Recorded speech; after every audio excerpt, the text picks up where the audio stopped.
السلام عليكم ورحمة الله وبركاته. بسم الله الرحمن الرحيم. الحمد لله رب العالمين والصلاة والسلام على سيد المرسلين نبينا محمد وعلى آله وصحبه أجمعين. أما بعد فأعوذ بالله من الشيطان الرجيم.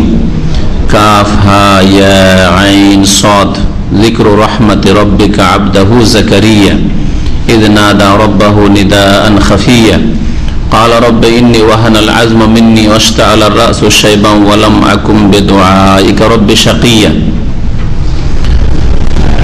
আল্লাহ পাক রব্বুল আলামিনের সমস্ত প্রশংসা যে আল্লাহ পাক কোরআনে কারীম নাযিল করেছেন আর তার দ্বারা অসংখ্য মানুষকে আল্লাহ পাক হেদায়েতের পথে নিয়ে এসেছেন। সালাত এবং সালাম নাযিল প্রিয় মুহাম্মদ সাল্লাল্লাহু আলাইহি সাল্লামের উপর, যাকে আল্লাহ পাক রব্বুল আলামিন কোরআনে কারীম দিয়ে শেষ রাসূল করে সম্মানিত করেছেন।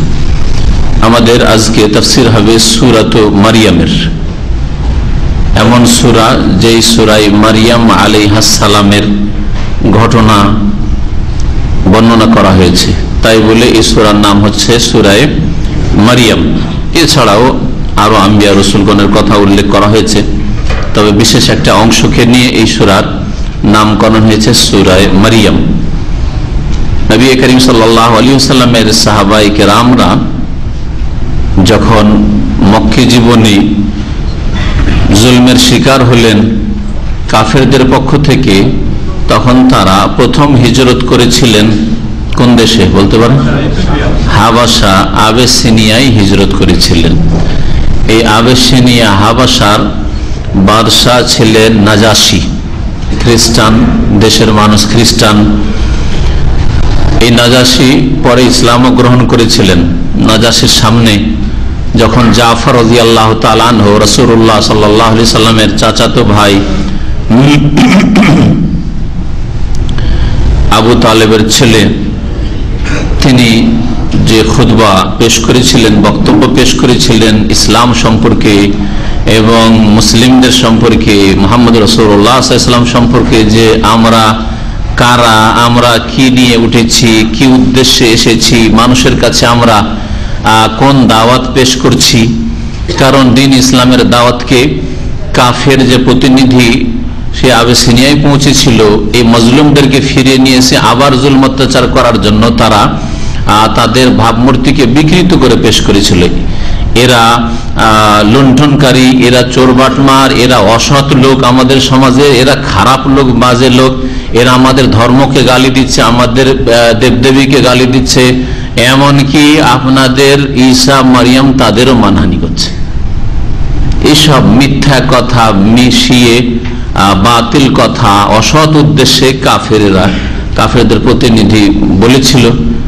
তখন জাফর রাদিয়াল্লাহু তাআলা আনহুকে ডেকে নাজাশী জিজ্ঞাসা করলেন যে বলো তোমাদের দাওয়াত কি, তোমাদের মূল বিষয়বস্তু কি, যা তোমরা পেশ করছো মানুষের সামনে।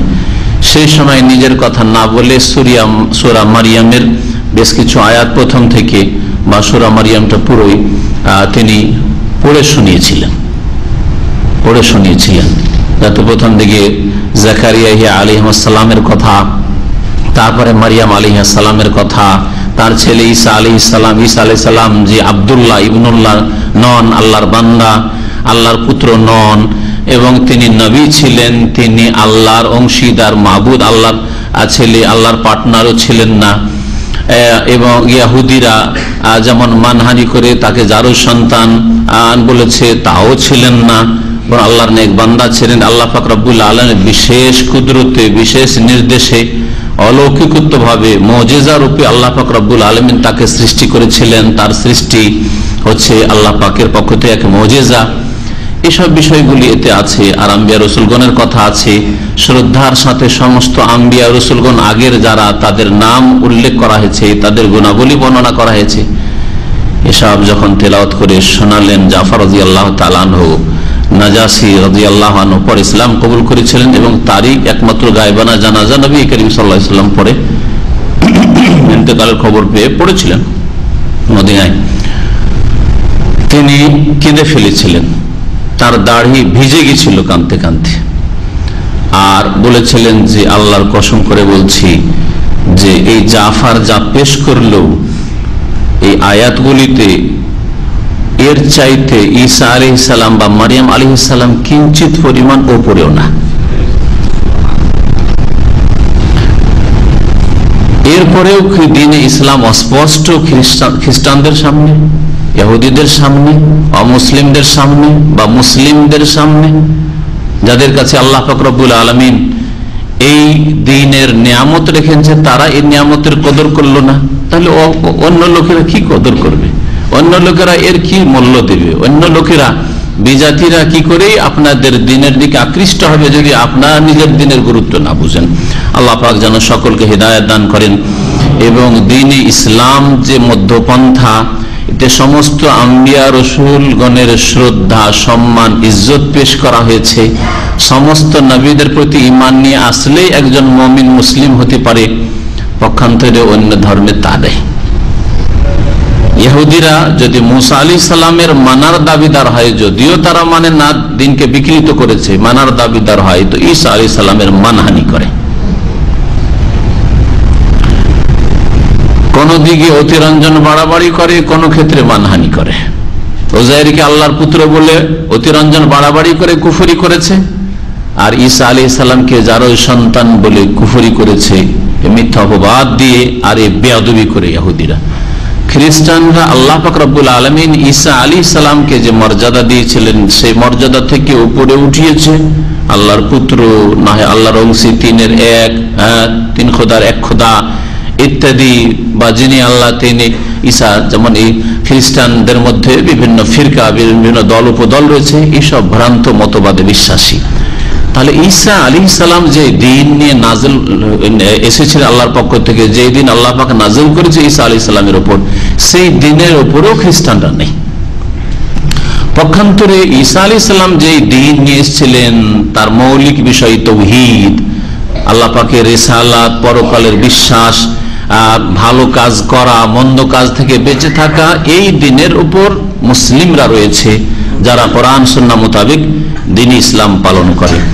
আসেন দেখা যাক সূরা মারইয়ামের তাফসীর, তাতে বুঝতে পারবেন যে আল্লাহ পাক রব্বুল আলামিন কিভাবে কোরআনে কারীমে আম্বিয়া রাসূলগণের মর্যাদার কথা উল্লেখ করেছেন, যাতে নেই কোনো বাড়াবাড়ি, অতিরঞ্জন আর আল্লাহর সাথে শরীক করা, আর নেই কোনো রকমের মানহানি বা কোনো রকমের ত্রুটি। আল্লাহ পাক ইরশাদ করছেন, কাফ হা ইয়া আইন সদ, এই অক্ষরগুলি হচ্ছে বিচ্ছিন্ন অক্ষর, হুরুফে মুকাত্তাআত আরবি ভাষায় বলা হয়, যেগুলোর উদ্দেশ্য আল্লাহ পাকই ভালো জানেন। তবে তাফসীরকারদের বিভিন্ন মতের মধ্যে সবচাইতে বলিষ্ঠ সঠিক মত হচ্ছে যে এই রকম বিচ্ছিন্ন অক্ষরগুলি দিয়ে আল্লাহ পাক রব্বুল আলামিন কাফের জাতিকে, যারা কোরআনকে আল্লাহর কিতাব বলে মানতে রাজি হয়নি, অস্বীকার করেছিল, আরব মুশরিকরা যাদের মাতৃভাষা আরবি ছিল, তারা মুহাম্মদ রাসূলুল্লাহ রচিত এই কোরআন বলতো, তাদেরকে চ্যালেঞ্জ করা হয়েছে যে কাফ হা ইয়া আইন সদ, এগুলি আলিফ থেকে ইয়া পর্যন্ত যে বর্ণগুলি আছে তারই, আর এগুলি তোমাদের কাছেও আছে, কোরআনে কারীমেও আছে। কোরআনে কারীমের বাণী এই আলিফ থেকে ইয়া পর্যন্ত অক্ষর দিয়েই তৈরি হয়েছে, এর বেশি অতিরিক্ত কোনো অক্ষর নেই। আছে কি অতিরিক্ত? তোমাদের কাছে অক্ষরগুলি আছে। যদি কোরআনে কারীম আল্লাহ পাকের বাণী না হয়, মুহাম্মাদের রচিত হয়, তাহলে তোমরাও বড় বড় পণ্ডিত, বড় বড় কবি দেখাও, তোমাদের মধ্যে বড় বড় কবিদেরকে বলো এইরকম কাব্য রচনা করে দেখিয়ে দিই কোরআনের মতো অলঙ্কারপূর্ণ বাণী, তা তারা করতে সক্ষম হয়নি। সুতরাং স্পষ্ট প্রমাণ করে এই কথা যে কোরআনে কারীম আল্লাহ পাক রব্বুল আলামিনের বাণী। মহান আল্লাহ ইরশাদ করছেন, যিকরু রাহমাতি রাব্বিকা আবদাহু যাকারিয়া, এটি হচ্ছে এই হাজা, এখানে উজ্জ আছে, এটি হচ্ছে হাজা যিকরু রাহমাতি রাব্বিকা, এরকম আসলে বাক্য আছে। এই হচ্ছে বা এটা হচ্ছে, হে নবী মুহাম্মদ সাল্লাল্লাহু আলাইহি ওয়াসাল্লাম, তোমার প্রতিপালকের রহমতের বিবরণ। জিকির মানে হচ্ছে বিবরণ, রহমত মানে দয়া, করুণা, রব প্রতিপালক, কা তোমার। হে নবী, নবী করিম সাল্লাল্লাহু আলাইহি ওয়াসাল্লামকে সম্বোধন করে আল্লাহ পাক রব্বুল বলছেন যে, হে নবী মুহাম্মদ সাল্লাল্লাহু আলাইহি ওয়াসাল্লাম, তোমার প্রতিপালকের রহমতের বিবরণ হচ্ছে এটা। যেই রহমত হয়েছিল আবদাহু তার বান্দার প্রতি, যার নাম হচ্ছে জাকারিয়া, আবদাহু জাকারিয়া। যিকরু রহমতে রব্বিকা আবদাহু জাকারিয়া। আরবি গ্রামার যারা বুঝেন তারা এখানে দেখবেন যে মোজাফ আছে কয়েকটা, এগুলোকে বলা হয় পরস্পর মোজাফ। যিকরু মোজাফ, রহমতে মোজাফিল, আবার মোজাফ, রব মোজাফ এলে মোজাফ, তারপরে কাপ মোজাফ এলে। তো এগুলি গ্রামারের দিক, যারা গ্রামার বুঝেন, মাদ্রাসায় যথেষ্ট পড়েছেন, অল্প স্বল্প পড়লে অনেক সময় বুঝবেন না। পরস্পর এজাফত, যেগুলি সাধারণ মানুষের জেনে তেমন উপকার নেই, তবে আমাদের তাফসীরগুলো অনেক সময় আলেম সমাজের লোকেরাও শোনে, মাদ্রাসার ছাত্ররাও শোনে, তারা উপকৃত হইতে পারে। আল্লাহ পাক যেন সকলকে উপকৃত করেন, সেই জন্য এইরকম কিছু কথা বলি, যদি আপনাদের বোধগম্য অনেক সময় না হয়। জাকারিয়া আলাইহিস সালাম যে আল্লাহ পাকের বান্দা, তার ওপর হে নবী মুহাম্মদ তোমার প্রতিপালকের করুণা রহমতের বিবরণ পেশ করছি। এটা হচ্ছে বিবরণ, কি রহমত করলাম যে বার্ধক্যে পৌঁছে গেছে, শরীর শুকিয়ে একেবারে গোশত হাড়ের সাথে লেগে গেছে, কোনো গোশত পাওয়া মুশকিল, এমন ব্যক্তিকেও আমি আমার রহমত থেকে বঞ্চিত করিনি, তাকেও আমার রহমত দিয়েছি, নেক সন্তান দিয়েছি। সুতরাং প্রত্যেক মুসলিম, প্রত্যেক মানুষ শুনে রাখো, আল্লাহ পাকের কাছে কোনো কিছু কঠিন নয়, মুশকিল নয়, অসম্ভব নয়। এ কথা এখানে ইঙ্গিত করা হয়েছে। তারপরে আল্লাহ পাক বর্ণনা করছে এই বিবরণ, ইয নাদা রাব্বাহু নিদাআন খাফিয়া, স্মরণ করো যখন তিনি, অর্থাৎ কে, জাকারিয়া আলাইহিস সালাম তার প্রতিপালককে ডাকলেন, নিদাআন খাফিয়া, গোপন ডাকে, জোরে দোয়া করেননি, শুনিয়ে দোয়া করেননি, আশেপাশের লোককে লুকিয়ে লুকিয়ে গোপনে চুপিসারে ডাকছে। কেন তিনি গোপনে দোয়া করে? দোয়া দুই রকম, একরকম দোয়া যে রব্বানা আতিনা ফিদ দুনিয়া হাসানা ওয়া ফিল আখিরাতি হাসানা ওয়া কিনা আযাবান নার, আল্লাহ দুনিয়ার কল্যাণ দাও, আখিরাতের কল্যাণ দাও, রব্বি হাবলি মিনাস সালিহিন, আল্লাহ আমার গুনাহ খাতা মাফ করে দাও। একজন 80-90 বছরের মানুষ যদি দোয়া করে রব্বি হাবলি মিনাস সালিহিন, রব্বি হাবলি মিনাস সালিহিন, হ্যাঁ, তাহলে কি বলবেন, আরে বুড়ারে এখনো কি শখ বুঝলি, এখনো কি বাচ্চা চাই, আর এখন কি সম্ভব, ভাববে না লোকেরা, লোকেরা ঠাট্টা করবে নিয়ে, হয়তো লোকেরা মনে করতে পারে যে অসম্ভব কিছু চাইছে হয়তো, হ্যাঁ। তো এই আশঙ্কায় যে লোকেরা কি বলবে আর কি ভাববে, যে আমি এত বৃদ্ধ মানুষ আর আল্লাহর কাছে চাইছি সন্তান, এটা সন্তান চাওয়ার বয়স তো নয়। সেই জন্য তিনি নিদান খাফিয়া, মনে মনে লুকিয়ে লুকিয়ে ডাকছেন, গোপন ডাকে ডাকছেন। নিদান ডাক আর খাফিয়া গোপন। গোপন ডাকে যখন তার রবকে তিনি ডেকেছিলেন, এই বলে তিনি ডেকেছে, কালা, জাকারিয়া বলেছিলেন, রব্বে, হে আমার প্রতিপালক। রব্বে আসলে ছিল রব্বি, ইয়াকে হালকা করার জন্য, তাখফিফের জন্য হযফ উজ্জ করে দেওয়া হয়েছে, এই জন্য রবে জের রয়েছে, আর না হলে হয়তো রব্ব, ইয়া রব, ইয়া রব, তাহলে ইয়া রব্ব শুধু, যদি যেমন ইয়া রাজুল কোন এক ব্যক্তিকে ডাকেন, ইয়া জাইদু, তাহলে জাইদু হবে। আজ মুজাফ করে ডাকেন তাহলে ইয়া রাসূল আল্লাহ, ইয়া আব্দাল্লাহ। এইভাবে গ্রামারে ইয়ার পরে যদি একটা মুফরাদ থাকে, একটা শব্দ থাকে, তাহলে ওকে পেশ হবে। আর যদি এজাফত থাকে, যেমন আব্দুল্লাহ, রাসূলুল্লাহ, হাবিবুল্লাহ, তাহলে তখন রাসূল আল্লাহ হবে, হাবিব আল্লাহ হবে, আব্দুল্লাহ হবে, এইভাবে। তো এখানে রব্বে কেন জের হলো? এই জন্য যে রব্বে আসলে ছিল রব্বি। কি বলে রব্বি মানে ইয়া রব্বি, হে আমার রব। ইন্নী ওয়াহানাল আজম মিন্নি, নিঃসন্দেহে আমার হাড়গুলি দুর্বল হয়ে গেছে। ওয়াহান মানে দুর্বল হয়ে যাওয়া, হাড় বৃদ্ধ হয়ে এই বার্ধক্যে পৌঁছে একবার কমজোর হয়ে গেছে, হাড়েও শক্তি নেই আমার। আজ মানে হাড্ডি। ওয়াস্তাআল রাসু শাইবান, রাস মানে মাথা, ইস্তাল মানে চমকে ওঠা, শাব্দিক অর্থ জ্বলে ওঠা। আগুন যে জ্বলে ওঠে ইস্তিআল বলা আরবি ভাষায়। একটু আগুন ধরে দাও দাও করে আগুন জ্বলে উঠেছে, ইস্তিআল বলে। এটা হচ্ছে শাব্দিক অর্থ।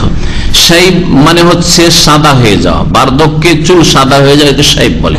আরবরা এখনো বলে হাজার সাহেব, সাহেব বলে, কেউ বিকৃত করে মাতৃভাষা সাইয়ুব বলে, বিভিন্ন ভাষা বলে। মানে শাবাফিল ইসলামের সাহেবাতান, যে মুসলিম হয়ে, জন্মসূত্রে মুসলিম হয়ে এর ওপরই যার চুল দাড়ি সাদা হয়ে যাবে, ফজিলত রয়েছে। জন্ম থেকেই মুসলিম, আর 14-15 বছর থেকে আপনি মাশাআল্লাহ 5 ওয়াক্ত নামাজের হেফাজত করেছেন, আর সারা জীবনটা 5 ওয়াক্ত নামাজ আর হারাম থেকে বেঁচে থাকে আর ফরজ ওয়াজিব আদায় করে আলহামদুলিল্লাহ জীবনটা কেটে গেল। এই একটা বড় ফজিলত রয়েছে নবী সাল্লাল্লাহু আলাইহি ওয়াসাল্লাম হাদিসে শুরুতে মানে শাবা ফিল ইসলামের শাইবাতান, শাইবা মানে বার্ধক্য, ওয়াস্তা আলা রাসু শাইবান, তাহলে মাথা কি হয়েছে, শাব্দিক অর্থ হচ্ছে জ্বলে উঠেছে বা চমকে উঠেছে। তো এইভাবে তো আর বাংলায় হয় না, তাহলে কি বলবেন, মাথার চুল একেবারে সাদা হয়ে গেছে, মাথার চুল মাথা সাদা হয়ে গেছে। তার চুল আসলে সাদা হয়েছে, কিন্তু আল্লাহ পাক এখানে চুল সার না বলে রাস বলেছেন। তাহলে এইরকম ভাবে ব্যক্ত করে, যেটাও ভাষার অলংকার, আমার মাথা সাদা হয়ে গেছে। কেউ বলতে পারে যে তোমার মাথা কোথায় সাদা, তোমার চুল সাদা হয়েছে, এটা ভাষার অলংকার, এটা যে ভাষার অলংকার। ওয়ালাম আকুম বিদুআইকা রব্বি শাকিয়া, হে আল্লাহ যদিও আমি বুড়ো হয়ে গেছি, চুলদাড়ি সাদা হয়ে গেছে আর হাড় হাড্ডি কমজোর হয়ে গেছে, তারপরেও হে আল্লাহ তোমাকে ডেকে কখনো আমি বিফল হইনি। ওয়ালাম আকুম বিদুআইকা, আমি হইনি বিদুআইকা তোমার কাছে দোয়া করে বা তোমাকে ডেকে, ইয়া রব্বে হে আমার প্রতিপালক, শাকিয়া হতভাগা হইনি। শাকি মানে হচ্ছে হতভাগা, বদনসিব, হ্যাঁ বিফল। আল্লাহ তোমাকে ডেকে কখনো বিফল হয়নি, তোমাকে ডাকবো আর বিফল কেন হব? তাহলে বোঝা যায় আল্লাহকে ডাকলে কখনো লস হয় না, মানুষ ব্যর্থ হয় না, লাভ আছে। নবী করিম সাল্লাল্লাহু আলাইহি ওয়াসাল্লাম দোয়া সম্পর্কে এই কথা বলেছেন, যে কোনো মুসলিম যখন দোয়া করে, মা মিন মুসলিমিন ইয়াদউ বিদাওয়াতি, যে কোনো মুসলিম দোয়া করে, দোয়া কবুল হয় যদি বাধা না থাকে, ইল্লা আতাহুল্লাহ ইহদা সালাসি খিসালিন, আল্লাহ পাক 3-এর 1 অবশ্যই দিবেন, অবশ্যই যেটা চেয়েছিলেন সেটাই পেলেন। আর না হইলে আল্লাহ পাক রব্বুল আলামিন আপনার অনিষ্ট ভাগ্যে ছিল, খারাপ ছিল, সেটা দূর করেছেন, হ্যাঁ অনিষ্ট মুক্ত হয়েছেন, বিপদ মুক্ত হয়েছেন, দোয়াটা কবুলে অন্য জায়গায় সেটা সেট হয়েছে। আর না হইলে আল্লাহ পাক সেটা ইয়াদখিরুহু ফিল আখিরাহ, সেটাকে সঞ্চিত করে আপনার জন্য ব্যালেন্স বানিয়ে আল্লাহ পাক রব্বুল আলামিন রেখেছেন আখিরাতের জন্য, আল্লাহ দেবেন। মুমিন ব্যক্তি কখন নিরাশ হয় না। আল্লাহ আমি এটা চেয়েছিলাম, ছেলে মেয়ে চেয়েছিলাম পেলাম না, ছেলে চেয়েছিলাম মেয়ে হয়েছে, ছেলে পেলাম না। আল্লাহ সৌদি আরবে কিছুদিন থাকা চেয়েছিলাম, চাকরি চেয়েছিলাম পেলাম না, পেরেশান হওয়ার কিছু নাই, আল্লাহ অন্য আরেকটা দিলেন। এইখানকার চাকরি চেয়েছিলেন দিলেন না, আল্লাহ সুস্থ রেখেছেন, দেশে গিয়ে আল্লাহ রিজিকের রাস্তা করেছেন। সেখানে গিয়েও যদি আর্থিক সংকট হয় তা তো নিরাশ হওয়ার, আল্লাহ পাক আমার জন্য কিছু ব্যালেন্স রাখতে চান, আল্লাহ পাক আমার জন্য রাখতে চান, আখিরাতে পাবো। মুমিন কখনো ক্ষতিগ্রস্ত নয়, সুখের অবস্থায় ক্ষতিগ্রস্ত নয়, শুকরিয়া আদায় আল্লাহ পাক রব্বুল আলামিন, দুঃখের অবস্থায় ক্ষতিগ্রস্ত নয়, ধৈর্য ধারণ করে। ফাকানা খায়রাল লাহু ওয়া লাইসা যালিকা ইল্লা লিল মুমিন, নবী কারীম সাল্লাল্লাহু আলাইহি ওয়াসাল্লাম বলেন এটা একমাত্র মুমিন মুসলিম যে ঈমানদার মানুষ সেই হাসিল করে। আর যারা দুর্বল ঈমানের মানুষ বিচলিত হয়, পেরেশান হয়, ক্ষতি ছাড়া কিছু পায় না, হাই হাই করতে থাকে, কিছুই পাই না। আল্লাহ তোমাকে ডেকে, হে আমার রব তোমাকে ডেকে কখনো আমি হতভাগা হইনি, বিফল হইনি। ওয়া ইন্নী খিফতুল মাওয়ালিয়া মিন ওয়ারাই, আর আমি আমার পরে আমার গোত্রীয় লোকদেরকে আশঙ্কা করি, আমার যে গোত্রের লোকের আছে ওরা যে আমার এই আদর্শের উপর কায়েম থাকবে কি থাকবে না, আমার যে নবুয়তের পেগাম আছে সেটাকে মানুষ পর্যন্ত পৌঁছাবে কি পৌঁছাবে না, দিনটাকে ঠিকভাবে পালন করবে কি করবে না, কি তাওহীদের জায়গায় শিরিক করা শুরু করবে, নবীর আদর্শের জায়গায় বিদআত করা শুরু করবে, দিনদারি তাকওয়া নামাজের জায়গায় বেদিনী শুরু করে দিবে, ভয় লাগছে আমাকে। সুতরাং আমার নিজের ঘরে একটা নেক সন্তান দাও যে আমার কাজটা আমার খলিফা হিসাবে, আমার স্থলাভিষিক্ত হিসাবে চালিয়ে যাবে। এই হচ্ছে আয়াতের অর্থ, ওয়া ইন্নী খিফতুল মাওয়ালিয়া মিন ওয়ারা, আমার পরে আমার গোত্রের লোকদেরকে আমি আশঙ্কা করছি। মাওলার বহু বচন হচ্ছে মাওয়ালি, তো মাওলা মানে সবসময় তাহলে মুনিব নয়, মালিক নয়। মাওলার অনেকগুলি অর্থ আছে, তার মধ্যে যেটা প্রসিদ্ধ অর্থ সেটা হচ্ছে মনিব বা মালিক, আর সবচাইতে বড় মালিক রব্বুল আলামিন। সেই জন্য আল্লাহ পাক রব্বুল আলামিন সবচেয়ে বড় মাওলা। আনতা মাওলানা ফানসুরনা আলাল কওমিল কাফিরিন। এমনি গোলামির যুগে কৃতদাসের যুগে যে মালিক হইতো মনিব, ওকে মাওলা বলা হইতো। আবার কৃতদাসটাকে স্বাধীন করে দিলে, স্বাধীন যেহেতু হয়ে গেল, সেজন্য ওকেও মাওলা বলা হইতো, কিন্তু ওকে বলা হতো মাওলা আসফাল, নিচের মাওলা। মানে ও যেহেতু দাস মুক্ত হয়েছে সেজন্য নিচের মাওলা, আর যে মনিব সে ওপরের মাওলা। তো মানুষের জন্য মাওলা শব্দটি ব্যবহার হয়েছে, তবে সত্যিকার অর্থে, ব্যাপক অর্থে রব্বুল আলামিনের জন্য মাওলা, সেই জন্য মাওলা অন্যদের জন্য না বলা তাই ভালো, আল্লাহর জন্য বলাটাই ভালো। আমরা যেখানে নবী করিম সাল্লাল্লাহু আলাইহি ওয়াসাল্লাম এইভাবে বলেন, হ্যাঁ নবী সাল্লাল্লাহু আলাইহি ওয়াসাল্লাম আরবি ভাষায় ক্ষেত্রে, দাসের ক্ষেত্রে যদি আজাদ হয়ে যায় এসব ক্ষেত্রে দিয়েছেন।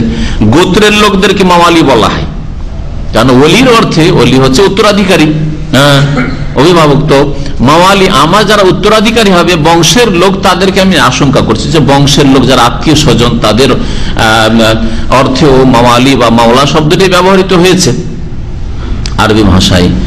কিন্তু আলেমকে, হুজুরকে মাওলানা, মৌলভী সাহেব এসব বলতে হবে। এগুলি আমাদের দেশীয় ভাষা, যেগুলি পারস্য দেশ থেকে গেছে। ইরানের বা ফার্সির খুব বড় প্রভাব ভারত উপমহাদেশে ছিল দীর্ঘদিন ধরে। মুসলিম শাসকদের রাষ্ট্রীয় ভাষা ফার্সিও ছিল, আবার উর্দু তারা, তারপরে ভারত শাসনের জন্য উর্দু তারা আবিষ্কার করলো, উর্দু ভাষা, ফার্সি, তুর্কি আর হিন্দি, আরবি কিছু মিলিয়ে যে ভাষাটা তৈরি হলো, যার নাম উর্দু। তো এই জন্য আমাদের মুসলিম সমাজে এই ভাষাগুলি থেকে গেছে, যেগুলো পারস্য দেশ থেকে গেছে। যে ভয়টা করেছেন, এই ভয় নয় যে আমার ধন সম্পদ আমার আত্মীয় স্বজনা লুটপাট করে নেবে বা পরে খাবে, আমার ছেলে হবে, আমার ছেলে খাবে না, এই উদ্দেশ্য নাই। কারণ এটা অনেকে ভাবতে পারে আয়াতের তরজমা পড়ে, শুধু তরজমা পড়লে ওইভাবে ভাববে। যেমন আজকাল যদি কোনো মানুষের ছেলে মেয়ে না থাকে, তাহলে ও ধন সম্পদ কে নেবে? কে নেবে বলেন? দূরের আত্মীয় স্বজন। ছেলে মেয়ে নেই, স্ত্রী অল্প পেলো, বাকিটা স্ত্রী তো সব নিতে পারে না, শুধু 1/4 ছেলে মেয়ে নেই, সুতরাং 4 আনা পাবে, 25 পয়সা পেলো, 75 পয়সা, 75 পয়সা নিয়ে যাবে, চাচারা নিয়ে যাবে। বাপও আগে ইন্তেকাল করেছে, মাও আগে ইন্তেকাল করেছে, তাহলে বাপ মা তো নিতে পারবো না, তাহলে কে নিবে? চাচারা নিয়ে যাবে। চাচারা নেই, চাচা তো ভাইরা নিয়ে যাবে, চাচা তো ভাই নেই, তো ভাতিজা থাকলে ভাতিজারা নিয়ে যাবে, তো অন্যরা নিয়ে গেল।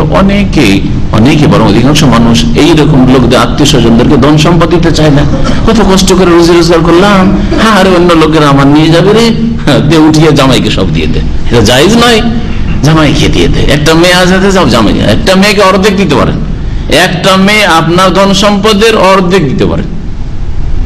দুটো মেয়ে আছে, 2/3 2/16 দিতে পারেন, বাকি 1/3 যে বাঁচলো, 2 এর বেশি থাক, 10টা মেয়েও যদি থাকে 2/3 দিতে পারে। 1/3 আপনি চান আর না চান, আপনার বাপ মানেই চাচারা পাবে, চাচারা নেই চাচাতো ভাইরা পাবে। আল্লাহ পাক এভাবে ভাগ করে দিয়েছেন, কিন্তু মানুষের স্বভাব হচ্ছে এটা পছন্দ করে না। তো এইরকম যেহেতু মন মেজাজ হয়ে আছে, এই ভুল মন মেজাজ নিয়ে আয়াত বোঝার চেষ্টা করলে ভুল বুঝবে।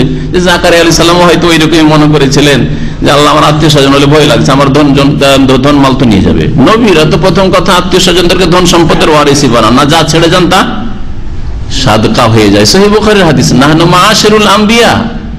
শুধু নবী নিজের কথা বলছেন না, বলছেন আমরা নবীদের দল, আম্বিয়া রসুলগণ লা নুরিসু, কাউকে ধন সম্পদের ওয়ারিস বানাই না, উত্তরাধিকারী বানাই না। মা তারাকনাহু ফাহুয়া সাদাকা, যা ছেড়ে যায় পরিত্যক্ত ধন তা কি হয়ে যায়? সাদাকা হয়ে যায়। এই জন্য রাসূলুল্লাহ সাল্লাল্লাহু আলাইহি ওয়াসাল্লাম ইন্তেকালের পরে আবু বকরের কাছে আসলেন, ওমরের কাছে আসলেন, আবু বকরের কাছে ছিলেন প্রথম ফাতেমা রাদিয়াল্লাহু তাআলা, তারপরে তো 6 মাসের মধ্যে ইন্তেকাল করে গেলেন। চেয়েছিলেন যে নবী করিম সাল্লাল্লাহু আলাইহি ওয়াসাল্লামের যেগুলি খমস থেকে বিভিন্ন এলাকার ধন সম্পদগুলি আছে, যে সেগুলি আমাদেরকে ভাগ করে দেন। বলছেন না, ভাগ করে দেওয়া হবে না, এইটা আহলে বাইত যারা রাসূলের বংশধর তারা সেখান থেকে খাবে, কিন্তু নবীর ধন সম্পদ ভাগ করে দেওয়া হবে না, কারণ ভাগ করা নিষেধ, ওয়ারিস কেউ হইতে পারে না।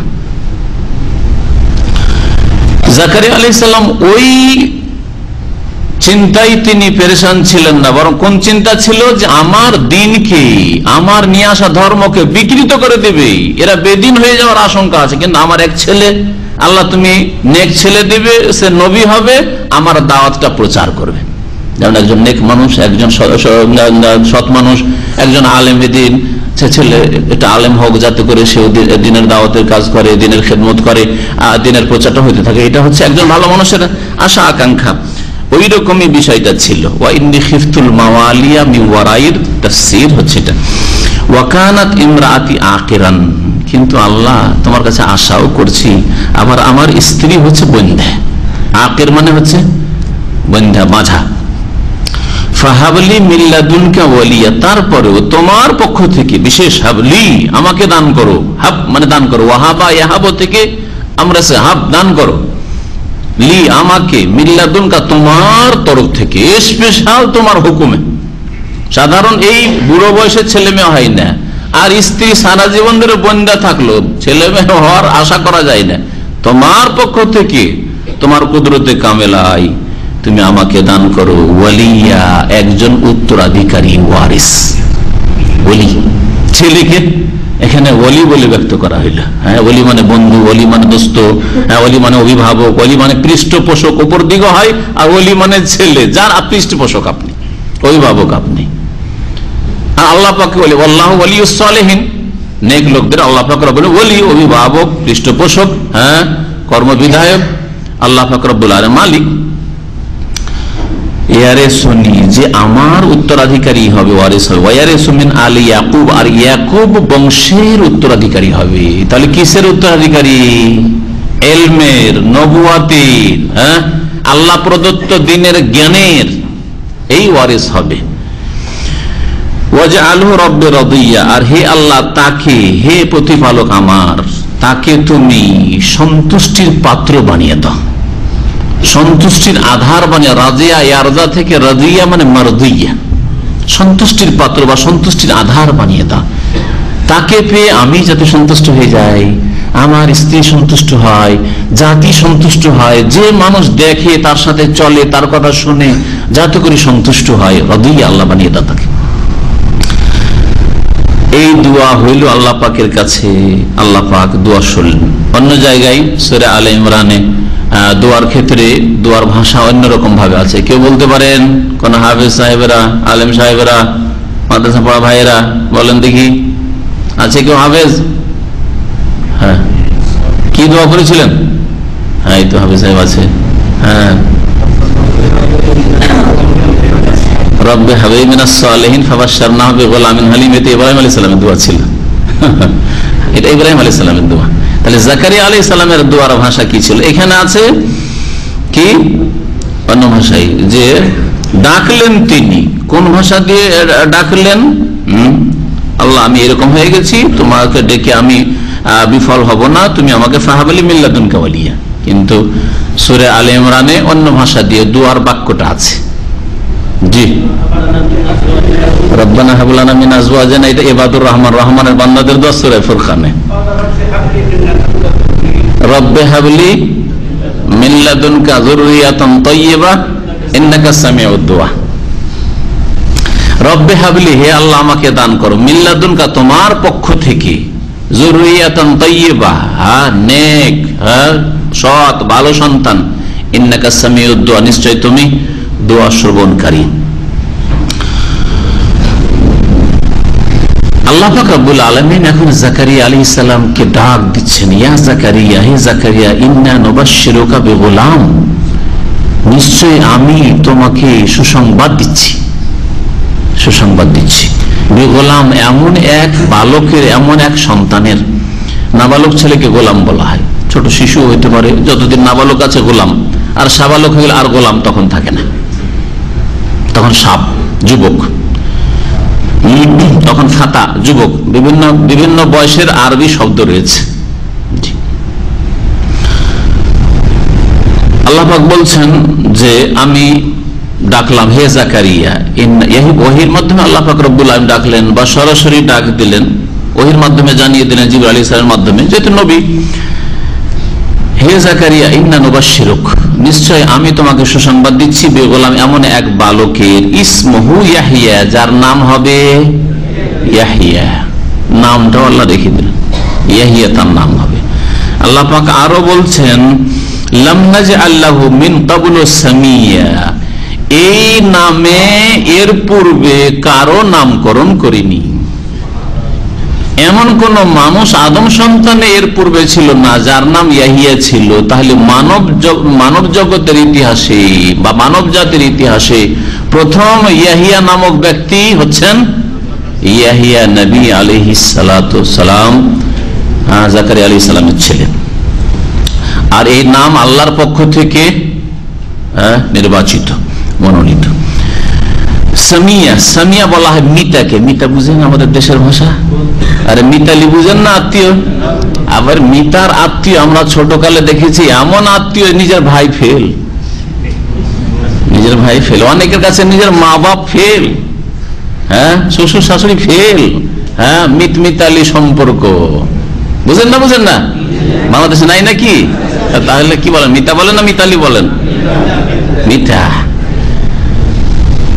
জাকারিয়া, এটা হলো জাকারিয়া। হ্যাঁ, মিতা কেমন আছেন? ও দোস্তের চাইতে, তারপর কাপড় দেওয়া নেওয়া, বিবাহ শাদী হায়াত মত একেবারে পরামর্শ না নিলে না মেয়ের বিয়ে দিবে না ছেলের বিয়ে দিয়ে, দুঃখ সুখ সবকিছুতে হাজির। হয়তো নিজের মায়ের পেটের ভাইকে ডাকে না, খবর নেই না, মায়ের পেটের ভাই খেতে পায় না, খোঁজ খবর নেয় না। ওর মূর্খ ওই মিতা আর দোস্তের সবসময় খোঁজ খবর নেই দুঃখ সুখে। এগুলি হচ্ছে জাহিলিয়াত। ঠিক আছে, মুসলিম ভাইদের সাথে সুসম্পর্ক অবশ্যই বাঞ্ছনীয় রাখেন, কিন্তু নিকটবর্তী থেকে শুরু করতে হবে, নেক লোক থেকে শুরু করতে হবে। মিতা শুধু হয়ে গেছে বেনামাজি, মিতা নয়। আপনি নামাজি ও বেনামাজি, হ্যাঁ, আপনি মুওয়াহিদ সে শিরকি আকীদা রাখে, আপনি সুন্নতের অনুসারী সে বিদআতি। মিতা কোথায়? হ্যাঁ, শুধু নামে মিতা হয়ে গেল, নামে মিতা হয়ে গেল। আমাদের দেশে মানুষের অনেকের, মুসলিমের নাম মতিউর রহমান, কিন্তু নামটাকে মতি। হ্যাঁ, তো আপনার নাম মতি, আর হিন্দুদের মতিলাল নেহরু, মিতা হয়ে গেল, তাহলে মিতা হয়ে গেল, তাই না? এই হচ্ছে মুসলিমদের দিন সম্পর্কে জ্ঞানের শোচনীয়তা। সুবহানাল্লাহিল আযীম। আল্লাহর সাথে সম্পর্ক সবচেয়ে মজবুত সম্পর্ক হইতে হবে, রাসূলের সাথে সম্পর্ক সবচেয়ে মজবুত সম্পর্ক হইতে হবে, আর এর ভিত্তিতে মানুষের সাথে সম্পর্ক হইতে হবে, এর ভিত্তিতে সম্পর্ক নেক লোকদের সাথে সম্পর্ক সবচেয়ে বেশি। তারপরে আল্লাহ পাকের যেহেতু নির্দেশ, রাসূলের নির্দেশ যে নিকট আত্মীয় থেকে শুরু করতে, তাদের সাথে সম্পর্ক বেশি। তারা যদি গোমরাহ থাকে তাদেরকে নিয়ে আসার জন্য, আকৃষ্ট করার জন্য হাদিয়া তোহফা এবং তাদের উপকার করা, এটা হচ্ছে শরীয়তের বিষয়। কিন্তু তাদের পাপের কাজে সাহায্য করা নাই, গুনার কাজে, অন্যায় কাজে সাহায্য করবেন, এটা নাই। আল্লাহ পাক রব্বুল আলামিন বলছেন যে এর পূর্বে এই নামে কারো নামকরণ করিনি। তাহলে মিতা শব্দের আরবি হচ্ছে সামিয়া। সামি মানে একই রকমের নাম, সেম নাম। সামিয়ান মানে একই রকমের নাম। আল্লাহ পাক রব্বুল আলামিন যখন সুসংবাদ দিলেন, এতক্ষণ দোয়া করছিলেন, আর যখন সুসংবাদ পেয়েছেন জাকারিয়া আলাইহিস সালাম, তখন আশ্চর্য হচ্ছেন। আশ্চর্য হয়ে আল্লাহকে বলছেন যে কালা রব্বি আন্না ইয়াকুনু লি গুলাম, হে আল্লাহ, হে আমার প্রতিপালক, আমার ছেলে কি করে হবে, আমার সন্তান কি করে জন্মাবে? ওয়া কানাত ইমরাতি আখিরান, অথচ আমার স্ত্রী হচ্ছে বন্ধ্যা। ওয়া কাদ বালাগতু মিনাল কিবারি ইতিয়া, আর বার্ধক্যের একেবারে শেষ সীমায় আমি পৌঁছে গেছি। বার্ধক্যের, কিবার মানে বার্ধক্য, আর ইতিয়া মানে বৃদ্ধ হয়ে শরীর শুকিয়ে যাওয়া, একবারে সীমা লঙ্ঘন করা, একে বলা হয় আতা ইয়াতু ওতুওয়ান ওয়া আতাউ ওতুওয়ান কবীরা। কাফিরদের সম্পর্কে, অবাধ্যদের সম্পর্কে আল্লাহ বলছেন তারা চরম সীমা লঙ্ঘন করেছে। সূরা ফুরকান আল্লাহ পাক বলছেন আতাউ ওতুওয়ান কবীরা কবীরা। তো ইতিয়া মানে একেবারে সীমাহীন বার্ধক্যে আমি পৌঁছে গেছি, আর আমার স্ত্রী হচ্ছে বন্ধ্যা, কোনদিন বাচ্চা হয়নি, সেও বুড়িয়ে গেছে, কি করে আমার ছেলে হবে? আল্লাহ পাক বলছেন কালা, আল্লাহ বললেন কাযালিকা, এইভাবেই হবে, এই অবস্থাই হবে। কালা রব্বুকা, তোমার প্রতিপালক বলছেন হুয়া আলাইয়া হাইয়্যিন, এটা করা আমার জন্য বড়ই সহজ। হাইয়্যিন মানে সহজ। ওয়াকাদ খালাকতুকা মিন ক্বাবলু, তুমি চিন্তা করো এর পূর্বে তোমাকে সৃষ্টি করেছি। ওয়ালাম তাকু শাইআ, তুমি তো কিছু ছিলে না। তুমি কি ছিলে? তুমি একটা শুক্রবিন্দু ছিলে, হ্যাঁ, তুমি একটা নুতফা বীর্য ছিলে, তোমার কি বস্তু? তার আগে কিছুই ছিলে না, তুমি একটা কোন জমির একটা দানা ছিলে, বীজ ছিলে, যেটা খেয়েছে, হ্যাঁ, যে দানা খেয়েছে সেই রুটি খাক আর চাউল খাক আর অন্য কিছু খাক, হ্যাঁ, অথবা ঘাস, ঘাস ছাগলে খেয়েছে, গরুতে খেয়েছে, তারপর সে দুধ পান করেছে তোমার বাপ, সেখান থেকে না নতুফা বীর্য তৈরি, রক্ত তৈরি হয়েছে। সুবহানাল্লাহ, চিন্তা করুন তো। তার আগে সেটা মাটি ছিল, মাটি থেকে সবকিছু হয়েছে। এই জন্য প্রত্যেক মানুষকে আল্লাহ পাক মাটি থেকে সৃষ্টি করেছেন। এই অর্থে প্রত্যেক মানুষকে আল্লাহ পাক মাটি থেকে এবং পানি থেকে সৃষ্টি করেছেন। কারণ মাটি যদি শুধু শুকনো হইতো, পানি না থাকতো, তাহলে কোনো দানা জন্মাতো না, শস্য হইতো না। আল্লাহ পাক রব্বুল আলামিন তারপরে বলছেন যে তোমাকে এর পূর্বে সৃষ্টি করেছে, তুমি কিছুই ছিলে না। তখন জাকারিয়া আলাইহিস সালাম বিশ্বাস হলো যে আমার তাহলে বাচ্চা হবে, আল্লাহ আমাকে সন্তান দেবেন। তাহলে এর একটা লক্ষণ কেমন করে বুঝবো যে হ্যাঁ আমার স্ত্রী এখন পেটে গর্ভধারণ করেছে? আজকালকার যুগ, ইউরিন টেস্ট করলাম, হ্যাঁ ব্লাড টেস্ট করলাম, হ্যাঁ পজিটিভ না নেগেটিভ বুঝে নিলাম, করছে, হ্যাঁ তাই না? সেটাও বেশ কিছুদিন পরে হবে, যেদিন মিলন হয়েছে সেই দিন হবে কি বলেন তো দেখে? 10 দিন পরে মিলনের 10 দিন পরে পজিটিভ আসবে। আসলে সেটা 40 দিন পরে, 1 মাস পার হয়েছে মাসিক হলো না, আরে কি ব্যাপার, 1 মাস পার হয়ে যাচ্ছে মাসিক হচ্ছে না, তারপরে যাচ্ছে 40 দিন পরে, মিনিমাম 40 দিন পরে পজিটিভ আসতে পারে হয়তো, ঠিক না? আল্লাহ পাক রব্বুল আলামিন যে ইয়ালামু মা ফিল আরহাম, নারীদের জরায়ুতে কি আছে, গর্ভে কি ধারণ করেছে আল্লাহ জানেন। আল্লাহ সব সময় জানেন। এটা 5 বছর 2 বছরের মেয়ে, অথবা এখনো মেয়ে জন্মায়নি, মায়ের কোলে আছে অথবা মায়ের পেটে আছে, এই মেয়ে জন্মাবে, জন্মার পর ওর পেটে কটা বাচ্চা হবে তাও আল্লাহ পাক জানেন। তাহলে এই মানুষের কিছু অস্তিত্ব চলে আসার পরে সায়েন্সের মাধ্যমে জেনে নেওয়া, মেডিকেলের মাধ্যমে জেনে নেওয়া, সেটা গায়েব জানা নাই, সেটা যন্ত্রের সাহায্যে জানছে। এমনি বলুক তো দেখি, একটা মহিলা 2 মাস ধরে এখন মাসিক হয়নি, শুধু দেখতে বা না দেখে বাড়িতে বসে বলুক তো দেখি যে না না পজিটিভ হয়ে গেছে, পারবে? হবে, রক্ত চেক করছে আর না হলে পেশাব চেক করছে বা কিছু। তো আল্লাহ পাক রব্বুল আলামিনের কথা সত্য, আল্লাহ পাকের কথা সায়েন্স আর টেকনোলজি আর মেডিকেল উন্নতি করে কখনো এই কথা মিথ্যা প্রমাণ হবে না। যে রাহিমের কথা, জয়রায়ুর কথা একমাত্র আল্লাহ পাক জানেন। বিশেষ একটা পর্যায়ে গিয়ে যখন মানুষের জানার মতো ক্ষমতা তৈরি হয়েছে তখন জানতে পারে ছেলে আছে না মেয়ে আছে, ছেলে আছে না মেয়ে আছে বলুক তো 3 মাসের, 1 মাসে, 2 মাসে। তো আল্লাহ পাক রব্বুল আলামিন তারপরে বলছেন যে জাকারিয়া আলাইহিস সালাম আল্লাহকে দরখাস্ত করলেন, রব্বে, হে প্রতিপালক, ইজআলি আয়া, আমার একটা লক্ষণ বাতলে দাও, নিদর্শন, চিহ্ন বলে দাও যে এখন আমার স্ত্রী গর্ভধারণ করেছে, তার লক্ষণ হচ্ছে এটা, কি করে বুঝবো আমি? কালা, তখন আল্লাহ বলেন, আয়াতুকা, তোমার লক্ষণ হচ্ছে বা নিদর্শন হচ্ছে, আল্লাহ তুকাল্লিমান নাসা সালাসা লায়ালিন সাওয়িয়া, 3 দিন ধরে, লায়াল মানে 3 রাত, 3 রাত মানে 3 দিন 3 রাত। অনেক সময় রাত বলে 3 দিন 3 রাতকে বলা হয়েছে, অনেক সময় দিন বলে রাত দিন দুটোইকে বোঝানো হয়েছে। যেমন এখানে সালাসা লায়ালিন, লাইলাতুনের বহুবচন। আর এই ঘটনাই সূরা আলে ইমরানে আল্লাহ পাক যখন বর্ণনা করেছেন তখন আয়াতুকা আল্লাহ তুকাল্লিমান নাসা সালাসাতা আইয়ামিন ইল্লা রমজা, একটি আয়াতকে আরেক আয়াতের সাথে মিলান।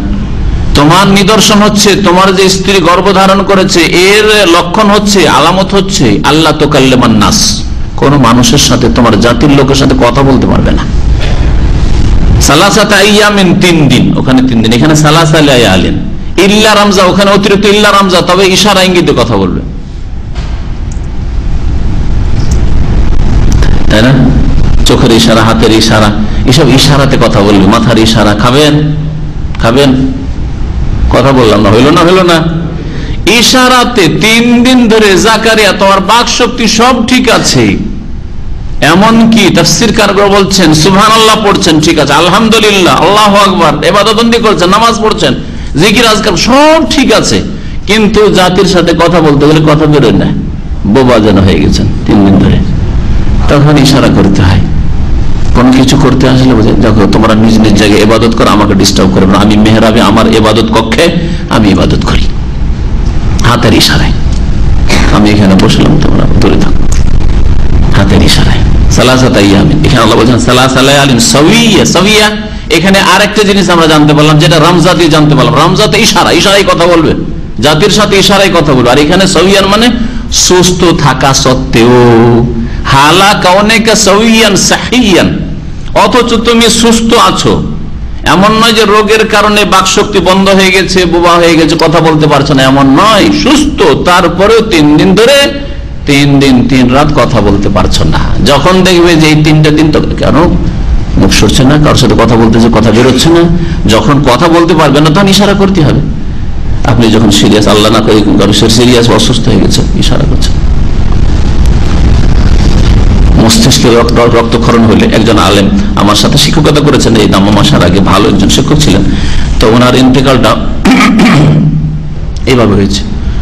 খতমে বুখারী, ভালো আলেম ছিলেন, বুখারী খতম করতেন। আমাদের দেশে বুখারী খতমে বড় বড় আলেমদেরকে নিয়ে যায় মেহমান করে। বুখারী খতমের অনুষ্ঠানে গিয়ে জোহরের নামাজ পড়ে যে মুসাল্লায় বসছেন, আর সাথে সাথে মস্তিষ্ক ক্ষরণ হয়েছে। মস্তিষ্ক ক্ষরণ হইতেই আর বসে আছেন, চোখ খোলা আছে, সবকিছু, কথা বলতে পারছেন না, কথা বলতে পারছেন না। লোকেরা দেখছে যে এই শেখ উঠেন না কেন, কি ব্যাপার, উঠেন না কেন, উঠে মজলিসে যাবেন, উঠছেন না কেন, হাত মাথায় হাত দিচ্ছেন, সব বুঝতে পারছেন যে আমার কষ্ট হচ্ছে মাথায়, হ্যাঁ আমার শরীরে কষ্ট হচ্ছে, আমি চলতে পারছি না, কথা বলতে পারছি না, মাথায় হাত দিচ্ছে। সুবহানাল্লাহ।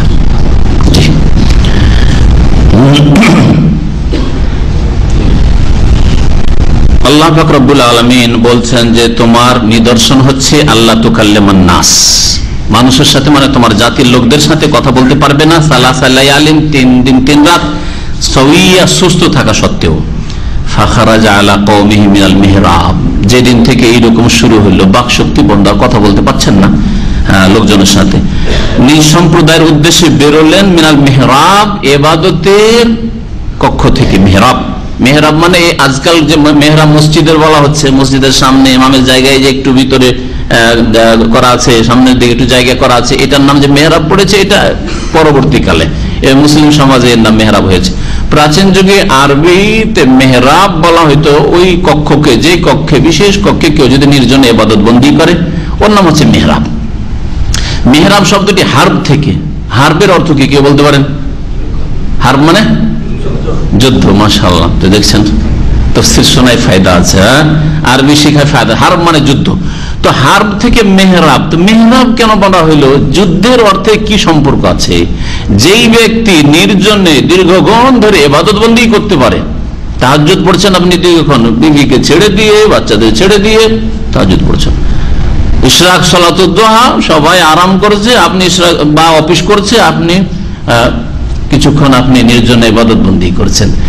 যেই ব্যক্তি ইবাদত বন্দি করে, সে নফসের সাথে জিহাদ করে, শয়তানের বিরুদ্ধে জিহাদ করে। শয়তান বলে একটু গল্প কর, লম্বা টাইম ধরে নাস্তা কর, এই কাজ কর, ওই কাজ কর, এই কাজ সার, ওই কাজ সার, এই করতে করতে গিয়ে সালাতুদ দুহাও পারলেন না, আর আপনি তাহাজ্জুদও পড়তে পারেন না, ঘুমটা পুরা করে নে, শয়তানের সাথে জিহাদ করলেন আপনি। জাকারিয়া আলাইহিস সালামকে ইয়াহিয়া ধীরে ধীরে বড় হলেন। আল্লাহ পাক রব্বুল আলামিন ইয়াহিয়ার বাল্য জীবনেই তাকে সম্মানিত করেছিলেন। আল্লাহ পাক ইয়াহিয়াকে এখন সম্বোধন করে বলছেন, জাকারিয়া সালামের কথা শেষ, তার ছেলে এখন ইয়াহিয়া। আল্লাহ পাক বলছেন, ইয়া ইয়াহিয়া, হে ইয়াহিয়া, খুযিল কিতাবা বিকুওয়া, হে ইয়াহিয়া, এই কিতাব ধারণ করো, বিকুওয়া, মজবুত করে, দৃঢ় প্রতিজ্ঞ হয়ে কিতাব ধারণ করো। কিতাব ধারণ করা মজবুত করে, কেমন করে? কোরআনটা আমি আপনাকে ধরাচ্ছি আর বলছি যে এটা মজবুত করে ধরেন, মানে শুধু হাতে ধরা না অন্তর থেকে ধরা, আমলে ধরা, দুটোকে বুঝাইতে পারে। দেখেন ভালো করে ধরেন, মানে ফেলিয়েন না, পড়ে না যায় আপনার হাত থেকে, এটা অর্থ বুঝাইতে পারে, কিন্তু এটা উদ্দেশ্য নয় আল্লাহ পাক রব্বুল আলামিনের এখানে। এই কিতাব, যেই কিতাব, হয়তো কোন কিতাব ছিল, এটা হচ্ছে প্রশ্ন। তাফসীরকারগণ লিখছেন যে হয়তো ইয়াহিয়া আলাইহিস সালামকে কোন সহিফা, আল্লাহ পুস্তক দিয়েছিলেন, যেমন বিভিন্ন নবীকে আল্লাহ সহিফা দিয়েছেন যেগুলির নাম আল্লাহ উল্লেখ করেননি, তাওরাত, ইনজিল, জাবুর আর কোরআনের কথা আল্লাহ পাক শুধু উল্লেখ করেছেন। আর না হলে তার পূর্বে যে আল্লাহ পাক আল কিতাব দিয়েছিলেন, তার পূর্বে নবী ছিলেন মুসা আলাইহিস সালাম, তো আল্লাহ পাক তাওরাত দিয়েছিলেন। এই তাওরাতকে তুমি দৃঢ়ভাবে ধরো, তার মানে আকীদার দিক থেকে, আমলের দিক থেকে, দাওয়াতের দিক থেকে, এর দাওয়াত দাও মানুষকে। হে ইয়াহিয়া, খুযিল কিতাবা বিকুওয়া, এই কিতাবকে ধারণ করো হ্যাঁ, বড়ই মজবুত করে দৃঢ় প্রতিজ্ঞ হয়ে, ও আতাইনাহুল হুকমা সাবিয়্যা, আর তাকে জ্ঞান সম্পন্ন করেছিলাম বা বিচার শক্তি দিয়েছিলাম সাবিয়া, শৈশবেই, বাল্য জীবনেই তাকে আমি আল হুকুম দান করেছিলাম। এই হুকুমের তাফসীর কি? একদল তাফসীরকার বলছেন যে তাকে বাল্য জীবনে নবী করে দিয়েছিলেন। যেমন অধিকাংশ নবী বা প্রায় সব নবী সম্পর্কে জানা যায় 40 বছর বয়সে নবী হয়েছেন সবাই, যখন জ্ঞানের পরিপক্কতা এসছে। কিন্তু ইয়াহিয়া আলাইহিস সালাম ব্যতিক্রম, ছোটকালে নাবালক অবস্থায় আল্লাহ নবী ঘোষণা করে দিয়েছেন তুমি নবী সাবিয়া, যেটা বাহ্যিক অর্থ আয়াতের। হুকুম মানে নবুয়ত, আর নবুয়ত দেওয়া হয়েছে সাবিয়া, বাল্য জীবনে, শৈশবে। এটা তাফসীর একদল করেছেন। আর একদল বলছেন না, হুকুম বলেছেন, আল্লাহ নবুয়ত তো বলেননি। আল্লাহ যদি বলতেন ওয়া আতাইনাহুন নবুওয়াতা সাবিয়্যা, তাহলে বলতে পারতেন যে শৈশবে নবী করে দেওয়া হয়েছে তাকে। তাহলে এখানে হুকুম মানে ছোট কাল থেকেই জ্ঞান বুদ্ধি বেশ সুন্দর, হ্যাঁ, বিবেক বুদ্ধি ভালো, বিচার ক্ষমতা ভালো, হ্যাঁ, হিতাহিত জ্ঞান, হ্যাঁ, নাই পরায়ণতা, এগুলি আল্লাহ পাক রব্বুল আলামিন ভালো গুণ দিয়েছিলেন, যাকে আল হুকুম এখানে বলেছেন। ওয়া হানানা মিন লাদুন্না, আর আমি তাকে দান করেছি আমার পক্ষ থেকে বড় দয়া করুণা, অত্যন্ত দয়াশীল মানুষ ছিলেন ইয়াহিয়া আলাইহিস সালাম। ওয়া যাকাতান, আর বড় পবিত্রতা দান করেছি, বড় পবিত্র চরিত্রের মানুষ। ওয়া কানা তাকিয়া, আর উপরন্তু তিনি আল্লাহ ভীরুও ছিলেন, সংযত ছিলেন। তাকিয়া মানে মুত্তাকি, পরহেজগার তিনি ছিলেন, সংযত ছিলেন, আল্লাহ ভীরু ছিলেন তিনি। ওয়া বাররাম বিওয়ালিদাইহি, এবং এই ইয়াহিয়া তার মাতা পিতার সাথে সদয় ছিল। আল্লাহ পাকের ঘোষণা, ইয়াহিয়া আলাইহিস সালাম কি ছিলেন? ওয়ালিদাই, ওয়ালিদাই মানে দুই, কি প্যারেন্টস, মাতা পিতা, মাতা পিতার সাথে তিনি সদয় ছিলেন। ওয়ালাম ইয়াকুন জাব্বারান আসিয়া, পজিটিভ এগুলো বলার পর, ইতিবাচক বলার পর, যেগুলো ভালো গুণ ওগুলো বলার পরে খারাপ গুণ তার মধ্যে ছিল না। ওয়ালাম ইয়াকুন জাব্বারান, আর তিনি উদ্ধত ছিলেন না, অহংকারীও ছিলেন না, দাম্ভিক ছিলেন না। জব্বার দাম্ভিক, উদ্ধত। আসিয়া, আর নাফরমানও ছিলেন না, যে আল্লাহ নাফরমানি করবেন, বাপমান নাফরমানি করবেন, এরকমও ছিলেন না, তিনি অহংকারী ছিলেন না। ওয়া সালামুন আলাইহি ইয়াওমা উলিদা ওয়া ইয়াওমা ইয়ামুতু ওয়া ইয়াওমা ইউবআসু হাইয়া, আর তার প্রতি শান্তির ধারা বর্ষিত হোক যেই দিন, ইয়াওমা উলিদা, যেই দিন এই ইয়াহিয়া জন্ম নিয়েছে, উলিদা, ওয়া ইয়াওমা ইয়ামুতু, যেই দিন ইন্তেকাল করবে বা করেছে, আল্লাহ পাকের ঘোষণা, আল্লাহ পাক বলছেন ইন্তেকাল করবে। ওয়া ইয়াওমা ইউবআসু হাইয়া, আর যেই দিন তাকে জীবন্ত করে উঠানো হবে, তার পুনরুত্থান হবে। আল্লাহ পাক তিনটি দিনের কথা বলেছেন। একটা দিন কি? যেই দিন তার জন্ম হয়েছে। আর একটা দিন কি? যেই দিন মওত, হ্যাঁ, ইয়ামুতু, তাহলে বোঝা গেল যে নবী রাসূলগণ মারা যান না, যান না? হ্যাঁ, এটা হচ্ছে কোরআনে কারীমের কথা, এটা হচ্ছে দ্বীন ইসলামের কথা। পক্ষান্তরে বিদআতীদের কথা হচ্ছে হায়াতুন নবী, নবী বেঁচে আছেন, নবীরা মরেন না। হ্যাঁ, ইয়ামুতু, বুঝেন না? মাতা ইয়ামুতু মানে, তাহলে বোঝা গেল যে ইয়াহিয়া আলাইহিস সালাম নবী হইলেও মারা গেছেন ইয়াওমা ইয়ামুতু, আর নবীদেরকেও আবার কবর থেকে উঠানো হবে, ইউবআসু হাইয়া। হ্যাঁ, আল্লাহ পাক রব্বুল আবার জীবন দান করবেন আর তাদেরকে উঠানো হবে, হাসরের মাঠে তারা উঠে আসবেন। এখানে আল্লাহ পাক তিনটি দিনের কথা কেন বলেছেন, এর হিকমত, এর রহস্য সম্পর্কে তাফসীরকারগণ বলছেন যে তিনটে দিন, এই যে তিনটি দিনের কথা বলা হয়েছে, এই দিনগুলিতে মানুষ সবচাইতে বেশি বিব্রত আর বিচলিত অবস্থায়, পেরেশান অবস্থায় থাকে। একটা দিন হচ্ছে যেই দিন মায়ের পেট থেকে দুনিয়া ভূমিষ্ঠ হয়ে আসে, বাচ্চা কুহা কুহা কুহা করে কান্না করে না? কেন? মায়ের পেটে ছিল, সেখানে থাকতে অভ্যস্ত হয়ে গেছে, শান্তি তার ছিল সেখানেই। দুনিয়ায় নতুন জগতে যখন এসছে অশান্তি লাগছে, ভালো লাগছে না, অশান্তি। যদিও হাদিসে আরেকটা এর ব্যাখ্যা এসছে যে শয়তান আঘাত করে, হ্যাঁ, আর এই আঘাত থেকে ঈসা আলাইহিস সালামকে শুধু নিরাপদ রাখা হয়েছিল, কিন্তু অশান্তি তার। নতুন জগতে যখন পদার্পণ করছে, অশান্তি, অশান্তি, মনে শান্তি পাচ্ছে না, যার ফলে কান্না করছে, যার ফলে কান্না করছে। নতুন জায়গায় গেলে পেরেশানি হয়, এর উদাহরণ একটা দেবো ইনশাআল্লাহ। আর যেই দিন মারা যাবে। দুনিয়ায় থাকতে থাকতে অভ্যাস হয়ে গেছিল, দুনিয়াকে এমন কামড়ে ধরেছে দুনিয়াদাররা, আর দিনদার হলো কামড়িয়ে না ধরলে দুনিয়ায় থাকতে অভ্যস্ত। বিবি আছে, ছেলে মেয়েরা আছে, দোস্ত বন্ধুরা আছে, দিনী ভাইয়েরা আছে, নেক লোকেরা আছে, আলেম ওলামা আছেন, পরেশগার লোকেরা আছে, সবার সাথে থাকছি। যেই দিন যেতে হবে বড়ই কষ্টকর। নতুন জগতে যখন পদার্পণ, ইল্লিনে আর সিজ্জিনে হলে তো আরো কঠিন ব্যাপার। একটু মৌতের সময় কষ্ট লাগবে যে হাই মৌতের তিক্ততা আছে, মৌতের তিক্ততা হাজিমুল লাজ্জাত, দুনিয়ার সমস্ত স্বাদকে ধূলিসাৎ করে দিবে, ধ্বংস করে দিবে এই মত। আকসিরু যিকরা হাজিমুল লাজ্জাত, নবী করিম সাল্লাল্লাহু আলাইহি ওয়াসাল্লাম বলেছেন যে দুনিয়ার সমস্ত স্বাদকে ধ্বংসকারীকে বেশি বেশি স্মরণ করবে আল মত, অর্থাৎ মতকে স্মরণ করবে যে মরতে হবে, হঠাৎ এক্ষুনি মত আসতে পারে, হঠাৎ আজকে আমার শেষ হইতে পারে। তো এই মত যেই দিন হয় সেই দিনটা নতুন জগতে যখন যাচ্ছে, মতের পরে আখিরাতে যাচ্ছে, হ্যাঁ বরজাখী জীবনে চলে যাচ্ছে, একটা অশান্তির সময়। হাই কি হবে, হাই কি হবে, একটা অশান্তির সময়। আবার তৃতীয় দিন কি বলা হয়েছে, যেদিন কবর থেকে ছিল, কবরে ছিল, ইল্লিনে ছিল, সিজিনে ছিল, ছিল ছিল, আবার যখন হাসর করা হচ্ছে, বিচার দিবসে উঠানো হচ্ছে, নতুন জগতে আবার উঠানো হচ্ছে। হাই কি হবে, আল্লাহ কি হবে, নফসি নফসি নফসি, আম্বিয়া রাসূলগণ পর্যন্ত নফসি নফসি বলে, রব্বি সাল্লিম সাল্লিম, আল্লাহ সহি সালামতে রাখো, আল্লাহ সহি সালামতে রাখো। নতুন জগতে আসলে কষ্ট হয়, এটা আপনি নিজেও বুঝতে পারছেন। আপনি যখন বিদেশে এসেছিলেন বড় আশা নিয়ে তো এসেছিলেন যে আলহামদুলিল্লাহ 2000 স্যালারি, রিয়ালের স্যালারিতে যাচ্ছি, ভালো একটা চাকরিতে যাচ্ছি, বেকার সমস্যায় ছিলাম, পারিবারিক দিক থেকে আর্থিক দিক থেকে পেরেশানিতে ছিলাম, যাচ্ছি বিদেশে। তারপরে এসে কষ্ট লাগেনি? লেগেছে না লাগেনি? কে আছে বলবে যে না আমি বিদেশে এসে প্রথম দিন আমাকে কষ্ট লাগেনি? দাম্মামে এসছেন, রিয়াজে এসছেন, মক্কায় মদিনা আসলো আগন্তুক ব্যক্তি, কাউকে চেনেন না, কেউ আপনাকে চেনে না। সবচেয়ে ভালো সফর আমার মদিনা ইউনিভার্সিটির অ্যাডমিশন, আমার জীবনে সফর মনে করি। তারপরে এলিমের সফর, যেগুলো মাদ্রাসা পড়ার জন্য বিভিন্ন জায়গায় সফর করেছি, সেইগুলো নেকির সফর এবং ভালো সফর, আর হজ উমরা সফর।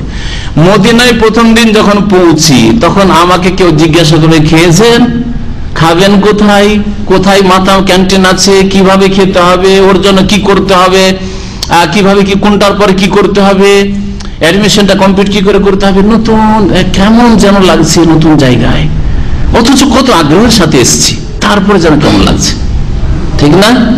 নতুন জায়গায় আসলে একটু অশান্তি মনে হয়। প্রথম যখন দাম্মামে 15 বছর আগে আসলাম, আসার পরে জামি মসজিদের কাছে নামলাম, আসতে দেখলাম ওখানে তখন ইসলামিক সেন্টার ছিল। উঠলাম তো ঠিকই, এক বাঙালি ভাইয়ের সাথে দেখা হইলো, শুধু দেখি এই দিকে মনে হয় আছে, আর গেল না, দ্রুত টান দিল।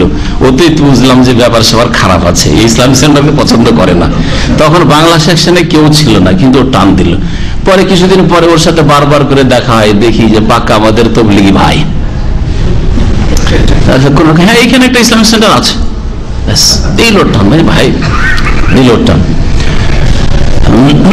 আল্লাহ জাযায়ে খায়ের দিক। ওই সাবকর বা যেহেতু রিয়াজে ফ্লাইট ছিল, রিয়াজের নামিয়ে দিল রিয়াজে, রিয়াজ থেকে বাসে আসতে হলো সাবকরতে। এক বাঙালি ড্রাইভার ছিল সাবকর, সে বাঙালি ড্রাইভার সাবকরকে বললেন ভাই আমি দামামে তো কিছু চিনি, রিয়াজ কয়েকবার ঘুরেছি, তারপরে যদি মক্কা মদিনা জিদ্দা হয়তো চিনি অনেকটাই, কিন্তু এই সব এলাকা তো চিনি না, প্রথম নেমেছি। বলছে আমি দেখেন বাসে তো বেশি দূর নামাইতে পারবো না, তবে আমি বাস স্ট্যান্ড আপনি নামিয়েন না, আমার গাড়িতে বসে থাকেন, বাসে বসে থাকেন, আমি হোটেলে খেতে যাবো, এটা জামে মসজিদ এখানে বড় আছে, ওখানে কি আমি জানি না কোথায় ইসলামিক সেন্টার, ওখানে কি আপনাকে নামিয়ে দেবো।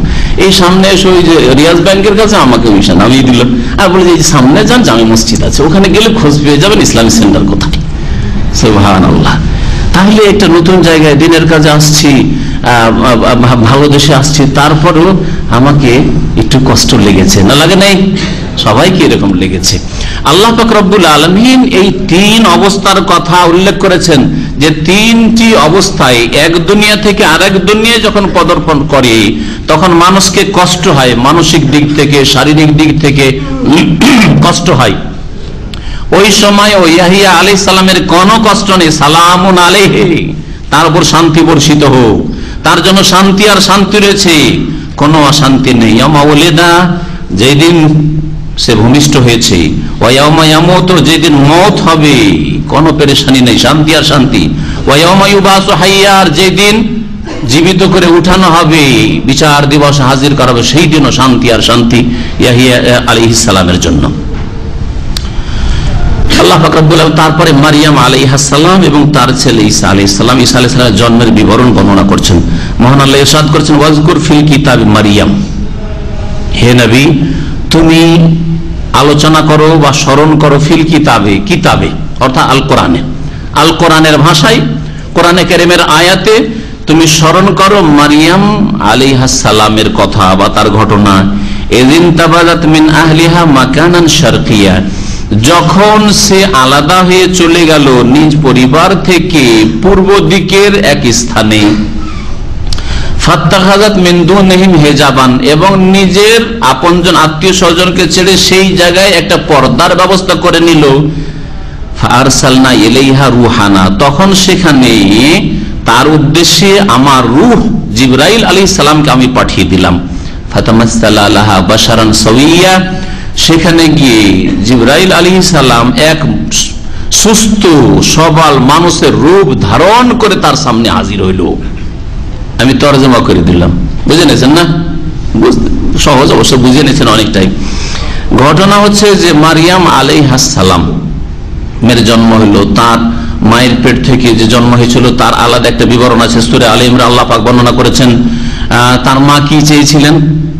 তার মা চেয়েছিলেন যে আল্লাহ একটা ছেলে হোক, আর ছেলেটা মসজিদে বাইতুল মুকাদ্দাসের, মসজিদে আকসা বাইতুল মুকাদ্দাসের খেদমত করবে, আর এই নেকি আমার চলতে থাকবে, আমারও নেকি হবে, ছেলেরও নেকি হবে। কিন্তু ছেলে না হয়, ছেলে সন্তান না হয় কি হলো, মেয়ে সন্তান হলো। আল্লাহ তো মেয়ে হয়ে গেল, মেয়েকে আবার মসজিদের খেদমতে কেমন করে দেবো? হ্যাঁ, বলে মারিয়াম।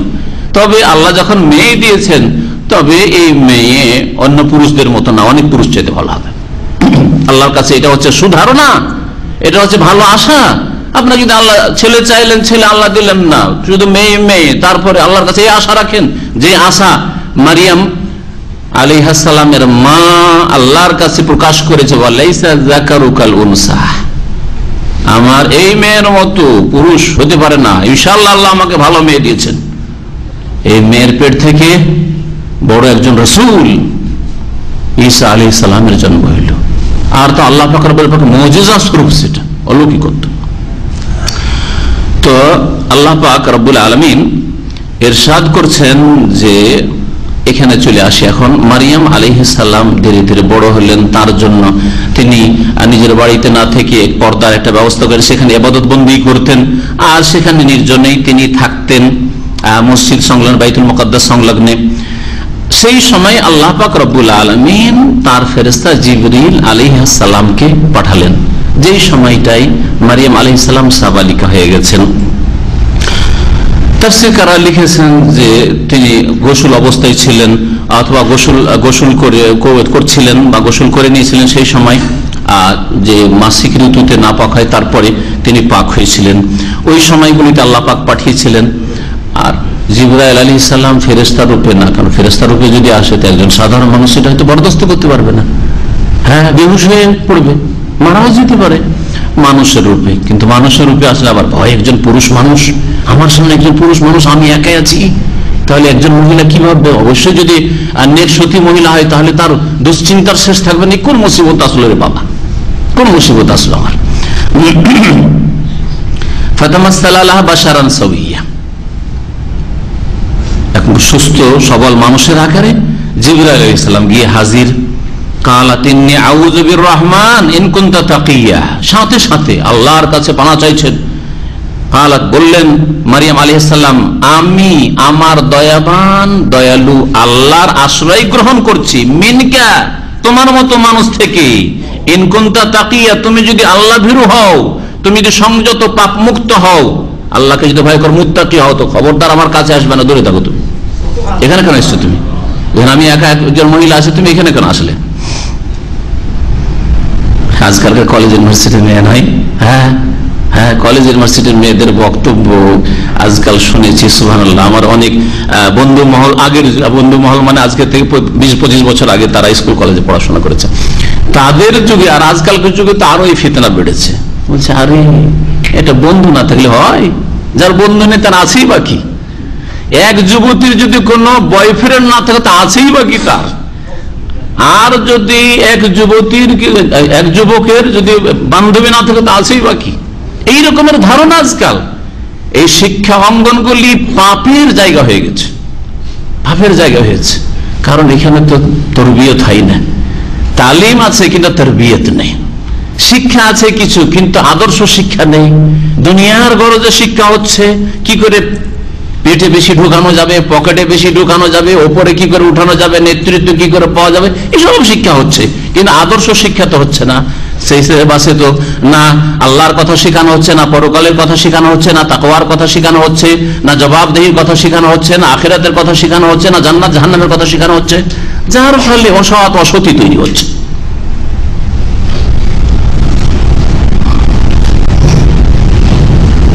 রাগ করবেন না, অনেকে হয়তো বলতে পারেন যে কলেজের ইউনিভার্সিটিতে পড়েছি, আমি তো ভালো আছি। এটা আল্লাহ পাকের খাস রহমত, বলে আলহামদুলিল্লাহ। হাজারে একটা দুটা ঠিক থাকা ওটা অমুসলিমদের মধ্যেও আছে। হ্যাঁ, খারাপ পরিবেশেও কিছু অল্প ভালো থাকা সেটা আছে, কিন্তু অধিকাংশ ভালো হইতে হবে, ছেলে ভালো হইতে হবে, অধিকাংশ মেয়ে স্কুল কলেজ ইউনিভার্সিটি থেকে ভালো হয়ে আসতে হবে, আদব আখলাক শিখে আসতে হবে, আল্লাহ ভীরুতা শিখে আসতে হবে, চরিত্র গঠন করে আসতে হবে। এটা হচ্ছে আসল উদ্দেশ্য শিক্ষা অঙ্গনের। শিক্ষা প্রতিষ্ঠানে যে এই উদ্দেশ্যই না থাকে, তেমনি প্রাকৃতিক ভাবে শতকরা একটা অথবা হাজারে দুটা তিনটে ভালো হওয়া স্বাভাবিক, ভালো হবে।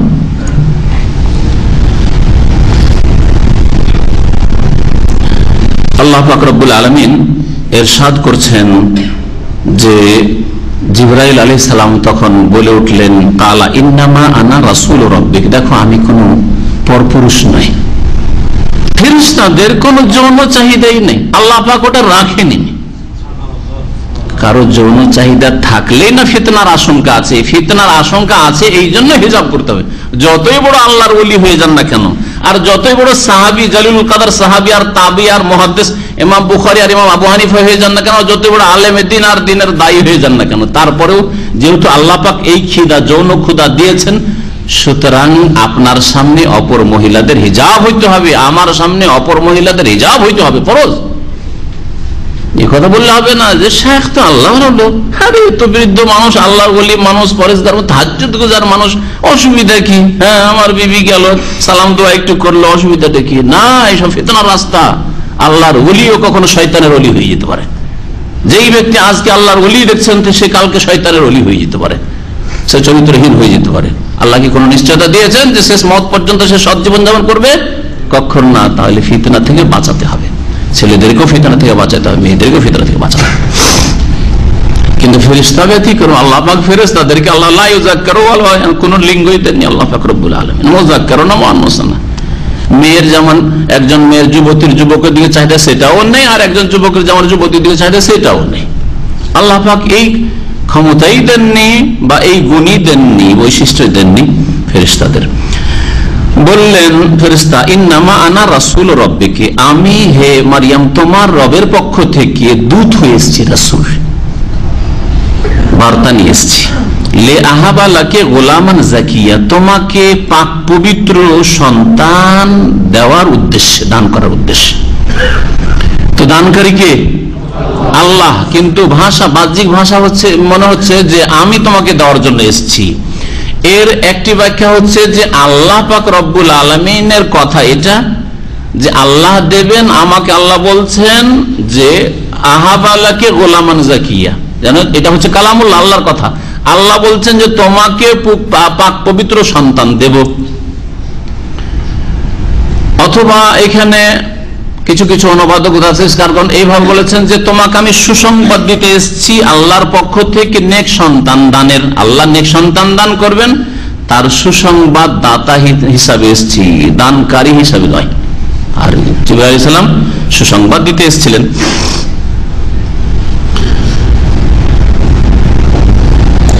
আল্লাহ পাক রব্বুল আলামিন বলছেন যে তার উত্তরে মারিয়াম আলাইহিস সালাম বললেন, আন্না ইয়াকুনু লি গুলাম, মানে আমার সন্তান কি করে জন্মাবে? ওয়ালাম ইয়ামসাসনি বাশার, সন্তান জন্মার জন্য স্বামী স্ত্রীর মিলন আবশ্যক, হ্যাঁ, বিবাহ বন্ধনের মাধ্যমে যদি বৈধ সন্তান নিতে হয়। আর যদি মনে করে বৈধ অবৈধ আমাদের কাছে কিছু না, আরে সন্তান হইলেই তো হইল, তাহলে কি হবে? তাহলে চরিত্রহীন হয়ে জেনা ব্যভিচারের মাধ্যমে হইতে পারে, জেনা ব্যভিচারের মাধ্যমে হইতে পারে। দুটোর কোনোটাই তো না আমার মধ্যে, না আমার কোনো স্বামী আছে আর না আমি অসতী। তাই বলছেন ওয়ালাম ইয়ামসাসনি বাশার, না কোনো মানুষ আমাকে স্পর্শ করেছে, আমার কোনো স্বামী নেই, এখন পর্যন্ত বিবাহ হয়নি, কোন পুরুষ লোক আমাকে স্পর্শ করেনি।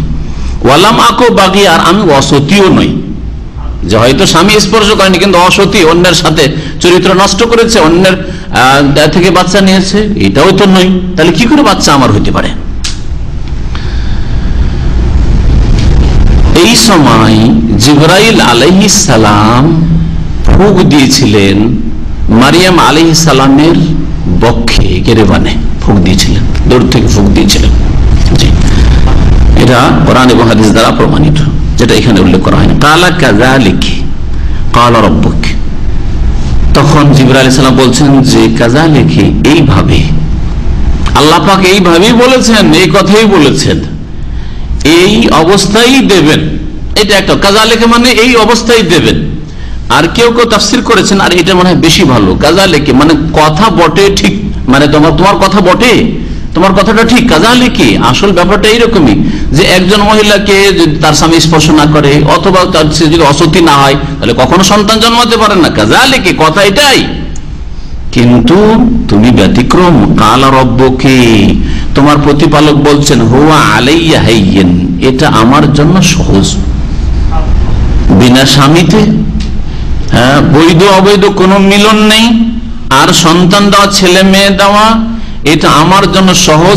আল্লাহ বলে পাঠিয়েছেন, আল্লাহর পক্ষ থেকে তোমাকে জানাচ্ছি।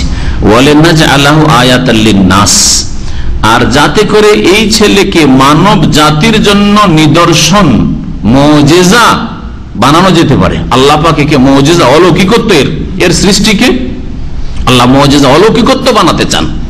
ওয়া রাহমাতাম মিন্না, এবং আমার পক্ষ থেকে অর্থাৎ আল্লাহর পক্ষ থেকে এটা রহমত স্বরূপ। ঈসা আলাইহিস সালামের সৃষ্টি রহমত স্বরূপ। ওয়া কানা আমরাম মাকদিয়া, আর এই এমন একটি বিষয়, আমর মানে বিষয়, এখানে আমরের দুটি অর্থ হয়, একটা হচ্ছে বিষয় বস্তু, আর একটা হচ্ছে নির্দেশ। এখানে বিষয় বা বস্তুর অর্থে রয়েছে, এটা এমন একটা বিষয় মাকদিয়া, যার চূড়ান্ত সিদ্ধান্ত হয়ে গেছে, ফয়সালা হয়ে গেছে। কাযা ইয়াকজি মানে ফয়সালা করা, মাকদিয়া ইসম মাফউলের সিগা, মানে এমন একটা বিষয় যার চূড়ান্ত ফয়সালা হয়ে গেছে। আল্লাহ পাক তোমাকে ছেলে দেবে, তোমার গর্ভে আল্লাহ ছেলে দিতে চান। ফাহামালাতহু, তারপরে গর্ভধারণ করলেন মারিয়াম আলাইহিস সালাম। ফান্তাবাযাত বিহি মাকানান কাসিয়া, গর্ভধারণ করার পরে পেরেশানির শেষ নেই। থাকবেন কি করে এই সমাজে, সমাজের লোকই কি বলবে, না সমাজের লোক থেকে একটু দূরে কোথাও বসবাস করি, লোকজনের চোখের আড়ালে থাকি, যাতে লোকজনের গঞ্জনা, লোকজনের ভৎসনা, এসব থেকে, লোকজনের সমালোচনা, এসব থেকে দূরে থাকি। মানুষ তো বাহ্যিকটা দেখবে, তাই না? আল্লাহ পাক রব্বুল আলামিন যে করছেন এটা, আর আল্লাহ পাক একাধিকবার করবেন না। আবার আজকাল কোন মহিলা যেন এরকম না হয়, আজকাল যেন কোন মহিলা এরকম না হয়, হারাম করে বলছে যে এই তো আল্লাহর পক্ষ থেকে এটা। পিসায় মুরিদ হইতে গেছে, মুরিদ হইতে গিয়ে আর এক মুরিদ হয়ে বসে আছে। তো বলছে যে কোথা থেকে এটা হলো, বলছে যে আল্লাহ পাক যদি মারিয়ামকে দিতে পারেন তা আমাকে দিতে পারেন না, আমিও তো ইবাদতবন্দি খুব করি, জিকির করি আল্লাহর। আর বিদাতি জিকির করতে গিয়ে কোথা থেকে কেরামতি নিয়ে চলে এসছে, নাপাক কেরামতি। আল্লাহ পাক রব্বুল আলামিন একবার ব্যতিক্রম দেখিয়ে দিয়েছেন যে আমি যদি মনে করি যে পুরুষ নেই আর মহিলাও নেই, স্ত্রী নেই, পুরুষ নেই, কেউ নেই, তাও সৃষ্টি করতে পারবো। করেছেন না করেননি? কাকে আল্লাহ সৃষ্টি করেছেন? আদম আলাইহিস সালাম। পুরুষ নেই, মহিলা নেই, কেউ নেই, আদম আলাইহিস সালাম আল্লাহ শুধু মাটি দিয়ে সৃষ্টি করলেন।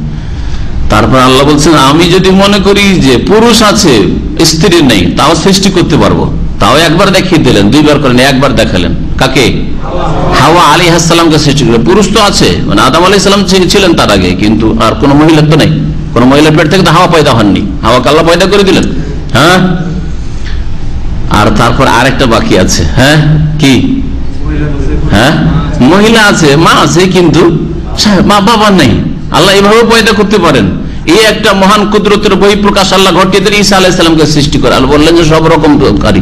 আর 4 নম্বর হচ্ছে যে এই 4 নম্বর তরিকায় সমস্ত মানুষ পয়দা। আদম, হাওয়া আর ঈসার পরে যত মানুষ আল্লাহ পাকের সৃষ্টি সব হচ্ছে ওই 4 নম্বর তরিকায়। কোনটা তরিকা? খালাকা মিনহা যাওজাহা বাসতা মিনহুমা রিজালান কাসীরা ওয়া নিসা। আল্লাহ বলছেন যে একজন পুরুষ একজন নারী তৈরি করলেন, তারপরে অবাস্তা মিনহুমা, আর ওই দুইজনের মাধ্যমে, বাপ মা স্বামী স্ত্রীর মাধ্যমে ছড়িয়ে দিলেন আল্লাহ পাক রব্বুল আলামিন পৃথিবীতে রিজালান কাসীরা, বহু পুরুষ মানুষ, ওয়া নিসা, বহু মহিলা আল্লাহ ছড়িয়ে দিলেন। আশ্চর্য লাগে, দুনিয়ার পূর্ব থেকে পশ্চিম সফর করেন, আর এত মানুষ এত মানুষ। আদম আলাইহিস সালাম কোন এক এলাকায় আসলেন, নূহ আলাইহিস সালাম বিশেষ একটা এলাকায় ছিলেন, এর আগে ছিলেন। এত মানুষ কি করে, কোথায় কানাডা, কোথায় জাপান, কোথায় ফিলিপাইনের দ্বীপে মানুষে ভর্তি, এত মানুষ ওই এক আদম থেকে। সুবহানাল্লাহ। আল্লাহ পাক রব্বুল আলামিন অসংখ্য নারী পুরুষ ছড়িয়ে দিলেন। এই 4টি তরিকায় আল্লাহ পাক রব্বুল আলামিন মানুষকে সৃষ্টি করেছেন, একজন একজন করে সৃষ্টি করেছেন। বিশেষ ওই তরিকা 3টা তরিকা, আর একটা তরিকা যেই তরিকায় সমস্ত মানুষকে আল্লাহ পাক রব্বুল বাকি মানুষকে সৃষ্টি করেছেন।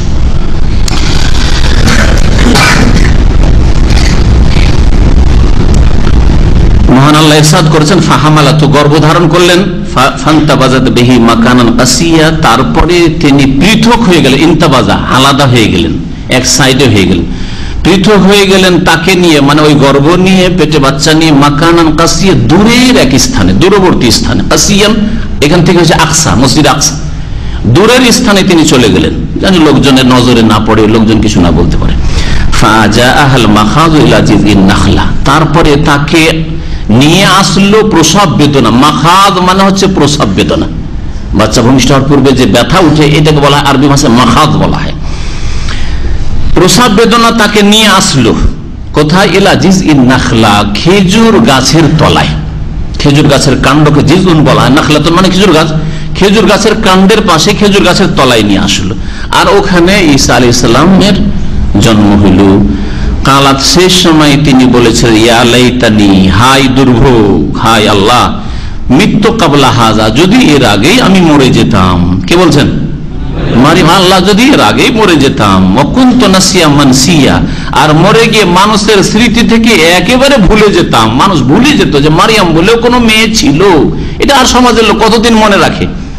একজন নাবালক নাবালিকা যদি মারা যায়, বড় বড় মানুষ মারা যাচ্ছে, তারপরে 5 বছর 10 বছর 20 বছর মনে রাখে, তারপরে ভুলে গেছে। ভালো কোন এইরকম ব্যক্তি বড় খেদমত হচ্ছে, হ্যাঁ রাহিমাহুল্লাহ, অমুক ব্যক্তি, অমুক ব্যক্তির নাম কখনো হইতে নেওয়া হয়, তাই না? আর নাহলে কে নাম নেবে? দাদার নাম নিচ্ছেন, দাদার নাম কখনো নিচ্ছেন, আমার দাদার নাম অমুক ছিল, শেষ হয়ে গেছে। 5-10 বছর নাম তার আলোচনা হয়েছে, শেষ হয়ে গেছে। মানুষ ভুলে যেত আমাকে, আর এই সমালোচনার পাত্র হইতাম না। কত যে কথা শুনতে হবে আমাকে আল্লাহ। এই আল্লাহ পাক রব্বুল আলামিনের কাছে আকাঙ্ক্ষা ব্যক্ত করলেন, হাই মরে গেলি তো ভালো হইতো মনে হয়, কিন্তু কোনটা ভালো সেটা আল্লাহ বেশি জানছেন। ফানাদাহা মিন তাহতিহা, তখন ওই গাছের তলা থেকে, মিন তাহতিহা ওই যে খেজুরের গাছ, ওর নিচু স্থান থেকে, একটু নিচু দিক থেকে, জমি তার ঢালু জমি, নিচু স্থান থেকে ডাক আসলো, আল্লাহ তাহজানি, হে মারিয়াম তুমি দুশ্চিন্তা করিও না। চিন্তা কেন করছো তুমি? চিন্তা করিও না। কাদ জাআলা রব্বুকে তাহতাকে সারিয়া, তোমার একটু নিচু দিকে দেখো, তোমার প্রতিপালক তোমার জন্য নহর, ঝর্ণা প্রবাহিত করে দিয়েছে। পানির ব্যবস্থা ছিল না, আর গ্রাম দূরে, জঙ্গলের দিকে, তিনি একাই খেজুর গাছের তলায়, খেজুর আছে গাছের উপর, আর পানি আল্লাহ পাক ঝর্ণা প্রবাহিত করে, পানির ব্যবস্থা হয়ে গেল।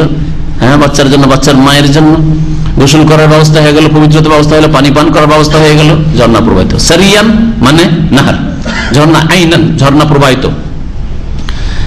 আর খেতে হবে, আল্লাহ বলছে ওয়াহুজি ইলাইকা বিজিজইন নাখলা, আর এই গাছের যে কাণ্ডটা আছে খেজুর গাছের, এটাকে ধরে হেলাও, নাড়া দাও। আল্লাহ পাক নাড়া দিতে বললেন, হুজি ইলাইক, তোমার দিকে নাড়া দাও। কাকে? বিজিজইন নাখলা, গাছের কাণ্ডটিকে, গাছটা ধরে ঝুকাও, নাড়া দাও। তুসাকিত আলাইকা রুতাবান জানিয়া, তখন পাকা তাজা খেজুর তোমার উপর পড়তে থাকবে, যেমন ঝাঁকানি দেবে তেমনি পাকা খেজুরগুলি। রোতাব মানে হচ্ছে তাজা খেজুর, আর জানিয়ান মানে পাকা খেজুর, সুন্দর খেজুর, সুন্দর পাকা খেজুর তোমার পড়তে থাকবে, আর তুমি খেতে থাকবে। ফাকুলি ওয়াশরাবি, তারপরে তুমি খেতে থাকো, পান করতে থাকো, পানাহার করতে থাকো। ওয়াকাররি আইনা, আর তোমার নয়নকে জুড়াতে থাকো, চক্ষু ঠান্ডা করতে থাকো। ফাইম্মা তারাইন্না মিনাল বাশারি আহাদান, আর তারপরে কোনো পুরুষের সাথে কোনো মানুষের সাথে যদি সাক্ষাৎ হয়ে যায় ফাকুলি, আর যদি কেউ যদি ভর্ৎসনা করে, হ্যাঁ কিছু বলে, তাহলে ফাকুলি বলবে ইন্নী নাযারতু লিররহমানিস সাওমা, আমি আল্লাহর উদ্দেশ্যে দয়াবানের উদ্দেশ্যে রোজার মান্নত করেছি, সিয়ামের মান্নত করেছি। সাওমান আল্লাহ পাক কুতিবা আলাইকুমুস সিয়াম বলেছেন সূরা বাকারা, তাহলে এই রোজাকে সিয়াম আরবি ভাষায় বলা হয়, আর এখানে সম বলেছেন সমও বলা হয়। জি, আর রোজাটা ফার্সি শব্দ। ইন্নী নাযারতু লিররহমানিস সাওমা, আমি দয়াবান আল্লাহর জন্য সওমের রোজার মান্নত করেছি। আর তখনকার যুগে রোজা মানে কথা বলা যাবে না। আজকে যদি এরকম হইতো যে রমজান মাসে রোজা রাখতে হবে, ওই মারিয়ামের রোজা, হ্যাঁ মারিয়ামের রোজা, তাহলে আপনার বড় বড় নেক লোকেরও মুশকিল হয়ে যেত, তাই না? মুশকিল হয়ে যেত। আচ্ছা, বিদআতপন্থীদেরকে বলে, যে বিদআতপন্থীরা বলে যে আদম আলাইহিস সালামকে যদি সেজদা তাজিমি করতে পারে ফেরেশতারা, তো আমরা যদি পীরকে সেজদা করলাম, মাজারকে সেজদা করলাম, তো কি হইল? হ্যাঁ, তাহলে বিদআতীদেরকে কি বলবেন? এখানে খণ্ডন আছে, কি বলবেন বলেন? আরে মারিয়াম আলাইহিস সালাম মুখ বন্ধ করে রোজা রেখেছে, তোমরাও রোজার দিনে একটাই বিদআতি মোল্লারা সব এই কুলখানি আর বিদআত মিলাদ খানি আর এই যারা সব কবর মাজারের ব্যবসা করছো, পীর মুরিদের ব্যবসা করছো, খবরদার তোমরা রোজার অবস্থায় একটা কথা বলবে না, মারিয়ামের রোজা রাখো। দেখবে সুবিধাবাদী শুধু ওই ফেরেশতাদের সেজদাটা নিয়ে পীরকে সেজদা করে কবর মাজারে সেজদা করবে, তাই না? আর মারিয়ামের রোজা নিতে হবে না। তাহলে মারিয়ামের রোজাটা আগে ধর্ম নেব না, আমাদের ধর্মের রোজাতে কথা বলা আছে। তা আমিও বলবো যে সেজদাটা ছিল ওই আদম আলাইহিস সালাম আরো আগের যুগে, আর মুহাম্মদ রাসূলুল্লাহ সাল্লাল্লাহু আলাইহি ওয়াসাল্লাম যে দিন পূর্ণাঙ্গ দিন নিয়ে দিনে কামেল নিয়ে এসেছেন, সেই দিনে আল্লাহ ছাড়া কাউকে সেজদা করা নাই, আল্লাহ ছাড়া কাউকে সেজদা করা নাই।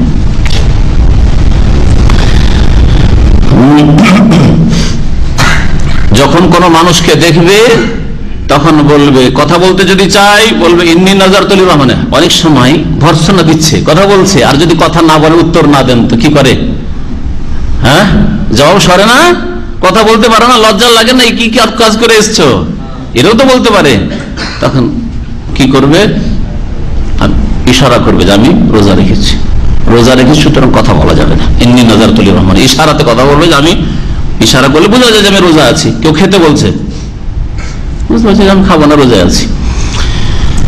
ফালান উকাল্লিমাল ইয়াওমা ইনসিয়া, সুতরাং আজকে কোন মানুষের সাথে কথা বলবো না। ইনসিয়া ইনসান, কোন মানুষের সাথে কথা বলবো না, কথা বলা যাবে না। তাহলে বোঝা গেল তখনকার রোজা কত কষ্টকর ছিল। বলেন আলহামদুলিল্লাহ যে রোজার অবস্থায় জায়েজ কথা আল্লাহ বলা জায়েজ করেছেন। ভালো কথা বলতে পারেন, বৈধ কথা পর্যন্ত বলতে পারেন, হ্যাঁ নাজায়েজ কথা বলবেন না, গান বলবেন না, হ্যাঁ অশ্লীল কথা বলবেন না, গাল বলবেন না, গীবত বলবেন না, চুগলখুরি করবেন না, ঝগড়া বিবাদের কথা বলবেন না, ফিতনা লাগাবেন না।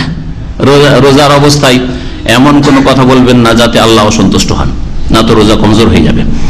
ফাআতাত বিহি কওমাহা, তারপরে নিজ সম্প্রদায়ের কাছে সেই শিশুকে নিয়ে আসলো, তাহমিলুহু, নিজের কোলে উঠিয়ে, হামালে হামাল মানে বহন করে। কালু, তখন লোকেরা বলতে লাগলো, ইয়া মারিয়াম, হে মারিয়াম, লাকাদ জি'তা শাইয়ান ফারিয়া, তুমি তো এক অদ্ভুত কাজ করে নিয়ে এসেছো, বড় অন্যায় কাজ করে নিয়ে এসেছো, কি করলে তুমি? ফারিয়া, চরম অপরাধের কাজ করেছো তুমি। ইয়া উখতা হারুন, হে হারুনের বোন। হতে পারে যে মারিয়াম আলাইহিস সালামের আত্মীয়দের মধ্যে নিজের কেউ হারুন বলে ভাই ছিল, নিজের ভাই না হোক পিতৃয় বা আর কেউ হতে পারে, অথবা ওই বংশে ছিল। আরবরা এইভাবে বলে, বংশে কেউ একজন হারুন বিখ্যাত লোক আছে, ও হারুনের বোন। এটা কেউ কেউ বলেছেন না, তার হারুন ভাইটাই ছিল না, কিন্তু ওই যুগে হারুন একজন নেক লোক ছিল। আর কোন নেক মহিলা নেক পুরুষকে আরবরা কি বলে, এও এইরকমই, সুতরাং এ হচ্ছে হারুনের ভাই। যেমন আজকাল ওই যারা বেদিন লোক, তারা দাড়িওয়ালা লোকদেরকে, পরেশগার লোককে দেখলে বলে যে লাদেন, হ্যাঁ হ্যাঁ, না আল কায়দা, না হে বাংলা ভাই। বাংলাদেশে যান, ওই যারা বেদিন বিধর্মী লোক, মোনাফেক লোক, তারা একটু দাড়ি টাড়ি দেখলে, পরেশগারি তাকওয়া দেখলে আপনাকে বলে যে বাংলা ভাই চলে এসছে, অথচ আপনার বাংলা ভাইয়ের সাথে কোনো সম্পর্ক নেই। তারা ছিল খারেজি গোমরা, আপনি কোরআন সুন্নাহর অনুসারী, ঠিক না? তো ওই রকমই, তাহলে আমাদের ভাষাতে এরকম আছে। ওইভাবেই জাতির লোকেরা বলেছিল একে, মারিয়াম আলাইহিস সালাম কি আউখতা হারুন, হারুন কত ভালো মানুষ ছিলেন, আর তুমি হারুনের বোন, আর এই কাজ করে এসছো তুমি, ইয়া উখতা হারুন। অথবা হারুন মুসা আলাইহিস সালামের ভাইয়ের কথাই বলে হতে পারে যে প্রসিদ্ধ ব্যক্তি একজন নবী ছিলেন হারুন, আর সেই বংশেরই তুমি মহিলা, আর তোমার দ্বারা এই কাজ হয়েছে, এই জন্য ইয়া উখতা হারুন বলেছিল, এটাও হতে পারে। মা কানা আবুকি ইমরাআ সাউইন, তোমার বাবা তো কোনো খারাপ লোক ছিল না, ইমরান মানে মানুষ, আর সাউন মানে খারাপ, খারাপ মানুষ ছিল না। অমা কানাত উম্মুকে বাগিয়া, আর তোমার মাও তো কোনো অসতী ছিল না, তুমি কেন এরকম খারাপ হলে? সুবহানাল্লাহ, বিশ্বাস করে মানুষ, বিশ্বাসই করতে চায় না। ফাশারাত ইলাইহি, বাচ্চার দিকে ইশারা করছে, এর সাথে কথা বলো, কথা বন্ধ করে হাতের ইশারায়, হ্যাঁ এর সাথে কথা বলো। কালু, তখন লোকেরা বললো, জাতির লোকেরা, কাইফা নুকাল্লিমু মান কানা ফিল মাহদি সাবিয়্যা, এমন শিশুর সাথে কি করেই কথা বলতে পারি আমরা যে কোলে এখনো শিশু হয়ে রয়েছে, সাবিয়্যা এখনো কোলে, কি আর এই বাকশক্তি খুলেছে, এটা একটা কথা বলতে পারবে না। সাথে সাথে ঈসা আলাইহিস সালামের জবান খুলে গেল, আল্লাহু আকবার। কালা, ঈসা আলাইহিস সালাম বলতে লাগলেন, ইন্নী আব্দুল্লাহ, আমি আল্লাহর বান্দা, না ইবনুল্লাহ। হে খ্রিস্টানরা, ভালো করে শুনে রাখো, ইবনুল্লাহ বলেছেন। যদি আল্লাহর পুত্র হইতেন তাহলে সাথে সাথে ইন্নী ইবনুল্লাহ বলতেন, ইন্নী ইবনুল্লাহ বলেছেন, ইন্নী আব্দুল্লাহ, আমি আল্লাহ পাকের বান্দা, আল্লাহর গোলাম। গোলাম দাস কখনো পুত্র হয় না। কোন বাপ, আজকালকার বাপও নিজের ছেলেকে কখনো চাকর দেখতে চায় না, দাস গোলাম দেখতে চায় না, চাই নাকি? হ্যাঁ, ফাসিক পাপিষ্ট বাপও নিজের ছেলেকে কখনো গোলাম, চাকর, আমার বাড়ির গোলাম বলবে, এটা কখনো হইতে পারে না। আল্লাহ পাক রব্বুল আব্দুল্লাহ যখন বলেছেন তাকে, তার মানে তিনি আল্লাহর পুত্র নন। আতানি আল কিতাব, আমাকে আল্লাহ পাক আল কিতাব দিয়েছেন বা দেবেন, ইনজিল দেবেন। ওয়াজআলানি নবী, আর আমাকে নবী করেছেন বা নবী করবেন, মানে আল্লাহ পাকের তাকদীরে লেখা হয়ে গেছে নবী আমাকে করবেন। নিশ্চিত বিষয়, ভবিষ্যতে যা হবে সেই সম্পর্কে মাজির সিগা, পাস্ট টেন্স দিয়ে কোরআনে কারীমে বহু বিষয় উল্লেখ করা হয়েছে। কাদ আফলাহাল মুমিনুন, মুমিনরা পরিত্রাণ পেয়ে গেছে, পেয়ে গেছে না পাবে? পাবে। আফলাহ মাজির সিগা, ইউফলিহ তো বলেননি। তো এইরকমই এখানে ওয়াজআলানি নবী মানে আমাকে নবী করবেন, আতানিল কিতাব মানে সাউফা ইউতিনিল কিতাব, আমাকে আল্লাহ কিতাব দান করবেন। ওয়াজআলানি মুবারাকান, আর আমাকে বরকতময় করেছেন, মুবারক মানুষ করে, আইনামা, যেখানেই থাকি না কেন। ওয়াউসানি বিসসালাতি ওয়াজ যাকাতি মা দুমতু হাইয়া, যতদিন আমি জীবিত থাকবো আমাকে সালাত এবং যাকাতের নির্দেশ দিয়েছেন। ঈসা আলাইহিস সালাম নামাজ পড়তেন, ঈসা আলাইহিস সালাম যাকাত দিতেন, আল্লাহ তাকে নির্দেশ দিয়েছেন। ওয়াবাররাম বিওয়ালিদাতি, আর আমার মায়ের সাথে আমি সদয়, আমার মায়ের সাথে সৎ ব্যবহারকারী। এখানে শুধু মায়ের কথা কেন উল্লেখ করলেন, অথচ ইয়া আলাইহিস সালাম সম্পর্কে ওয়ালিদাইহি, মাতা পিতার কথা বলা হয়েছে। তার মানে ঈসা আলাইহিস সালামের কোন আব্বা ছিল না।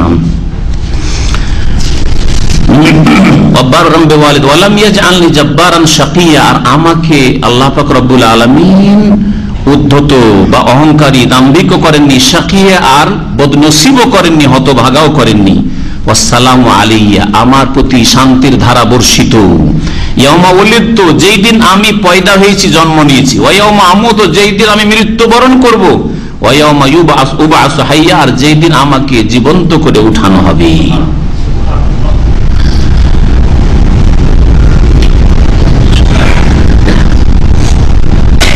এখান থেকে আজকে তাফসীর শেষ করছি। এখানে একটি কথা শুধু বলবো, যেটা বলা জরুরি, কিছু বিদআতপন্থীরা যারা মিলাদ করে, জন্মবার্ষিকী পালন করে, তারা এই আয়াত থেকে তারা আয়াতের অর্থ বিকৃত করে অসৎ উদ্দেশ্য তাদের পুরা করার চেষ্টা করেছে। বলছে যখন সালাম বর্ষিত হোক জন্মদিনে, হ্যাঁ, তাহলে বোঝা গেল যে জন্মবার্ষিকী পালন করা যাবে। নবীর ঈদে মিলাদুন নবী করলাম, তারপরে আমার বিবির বার্থডে পালন করলাম, আমার নিজের জন্মদিবস পালন করলাম, আমার ছেলে মেয়েদের জন্মদিবস পালন করলাম, কেক কাটলাম, অসুবিধাটা কি? হ্যাঁ, দেখছেন যুক্তিটা?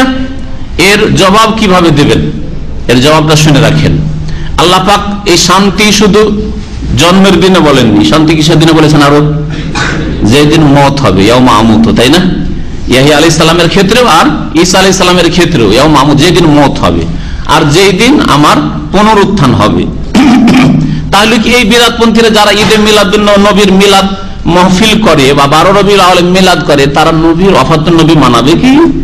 ওয়াফাতুন নবীর উৎসব করবে কি? কারণ ওই দিনও তো সালাম, সালাম তো শুধু জন্মদিবসে না। তাহলে বোঝা গেল যে জন্মদিবসে সালাম হোক, যেদিন জন্ম হয়েছে সেই দিনের জন্য আমার উপর শান্তি বর্ষিত, যেদিন আমার মত হবে শান্তি বর্ষিত। তার মানে এই নয় যে এই দিনগুলি পালন করবেন, দিন যাপন করবেন, উৎসব করবেন, এটা নয়। এটা যদি হয় তাহলে যেমন আপনি জন্মদিবস পালন করবেন তেমনি মৃত্যু দিবস পালন করতে হয়, কিন্তু মৃত্যু দিবস যেখানে পালন করেন না তেমনি ইসলামে জন্ম দিবস পালন করা নেই।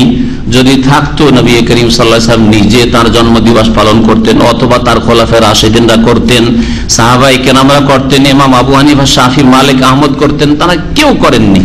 সুতরাং সেটা ইসলাম নয়। ঈদে মিলাদুন নবী ইসলাম নয়, বিদআত। হ্যাঁ, কারো জন্মবার্ষিকী পালন করা নিজের অথবা ছেলে মেয়েদের স্ত্রীর, এটা ইসলাম নয়। কোন নেতার জন্মবার্ষিকী পালন করা, জয়ন্তী পালন করা ইসলাম নয়। অল ইসলামিক প্রথা, বিজাতি সভ্যতা ইহুদি খ্রিস্টানদের কাছ থেকে নেওয়া হয়েছে। আল্লাহ পাক যেন আমাদের গুনাহ খাতা মাফ করে দেন, বুঝার তৌফিক দান করেন, কোরআন এবং হাদিস বুঝে তার প্রতি আমল করার তৌফিক দান করেন, রাসূলুল্লাহ সাল্লাল্লাহু আলাইহি ওয়াসাল্লাম আদর্শ মোতাবেক আমাদেরকে জীবন গড়ার তৌফিক দান করেন। আল্লাহ আমাদের যেন ভুল ভ্রান্তি মাফ করে দেন, আমাদের সকলকে জান্নাতুল ফিরদৌস দান করেন। আমাদের আত্মীয়স্বজন যারা ইন্তেকাল করেছেন আল্লাহ পাক তাদের রুহের মাগফিরাত করেন। যেসব ভাই বোনেরা অসুস্থ রয়েছে আল্লাহ পাক তাদের যেন শিফা দান করে, সুস্থতা দান করেন। সুবহান রাব্বিকা রাব্বিল ইজ্জাতি আম্মা ইয়াসিফুন ওয়া সালামুন আলাল মুরসালিন, আলহামদুলিল্লাহি রাব্বিল আলামিন।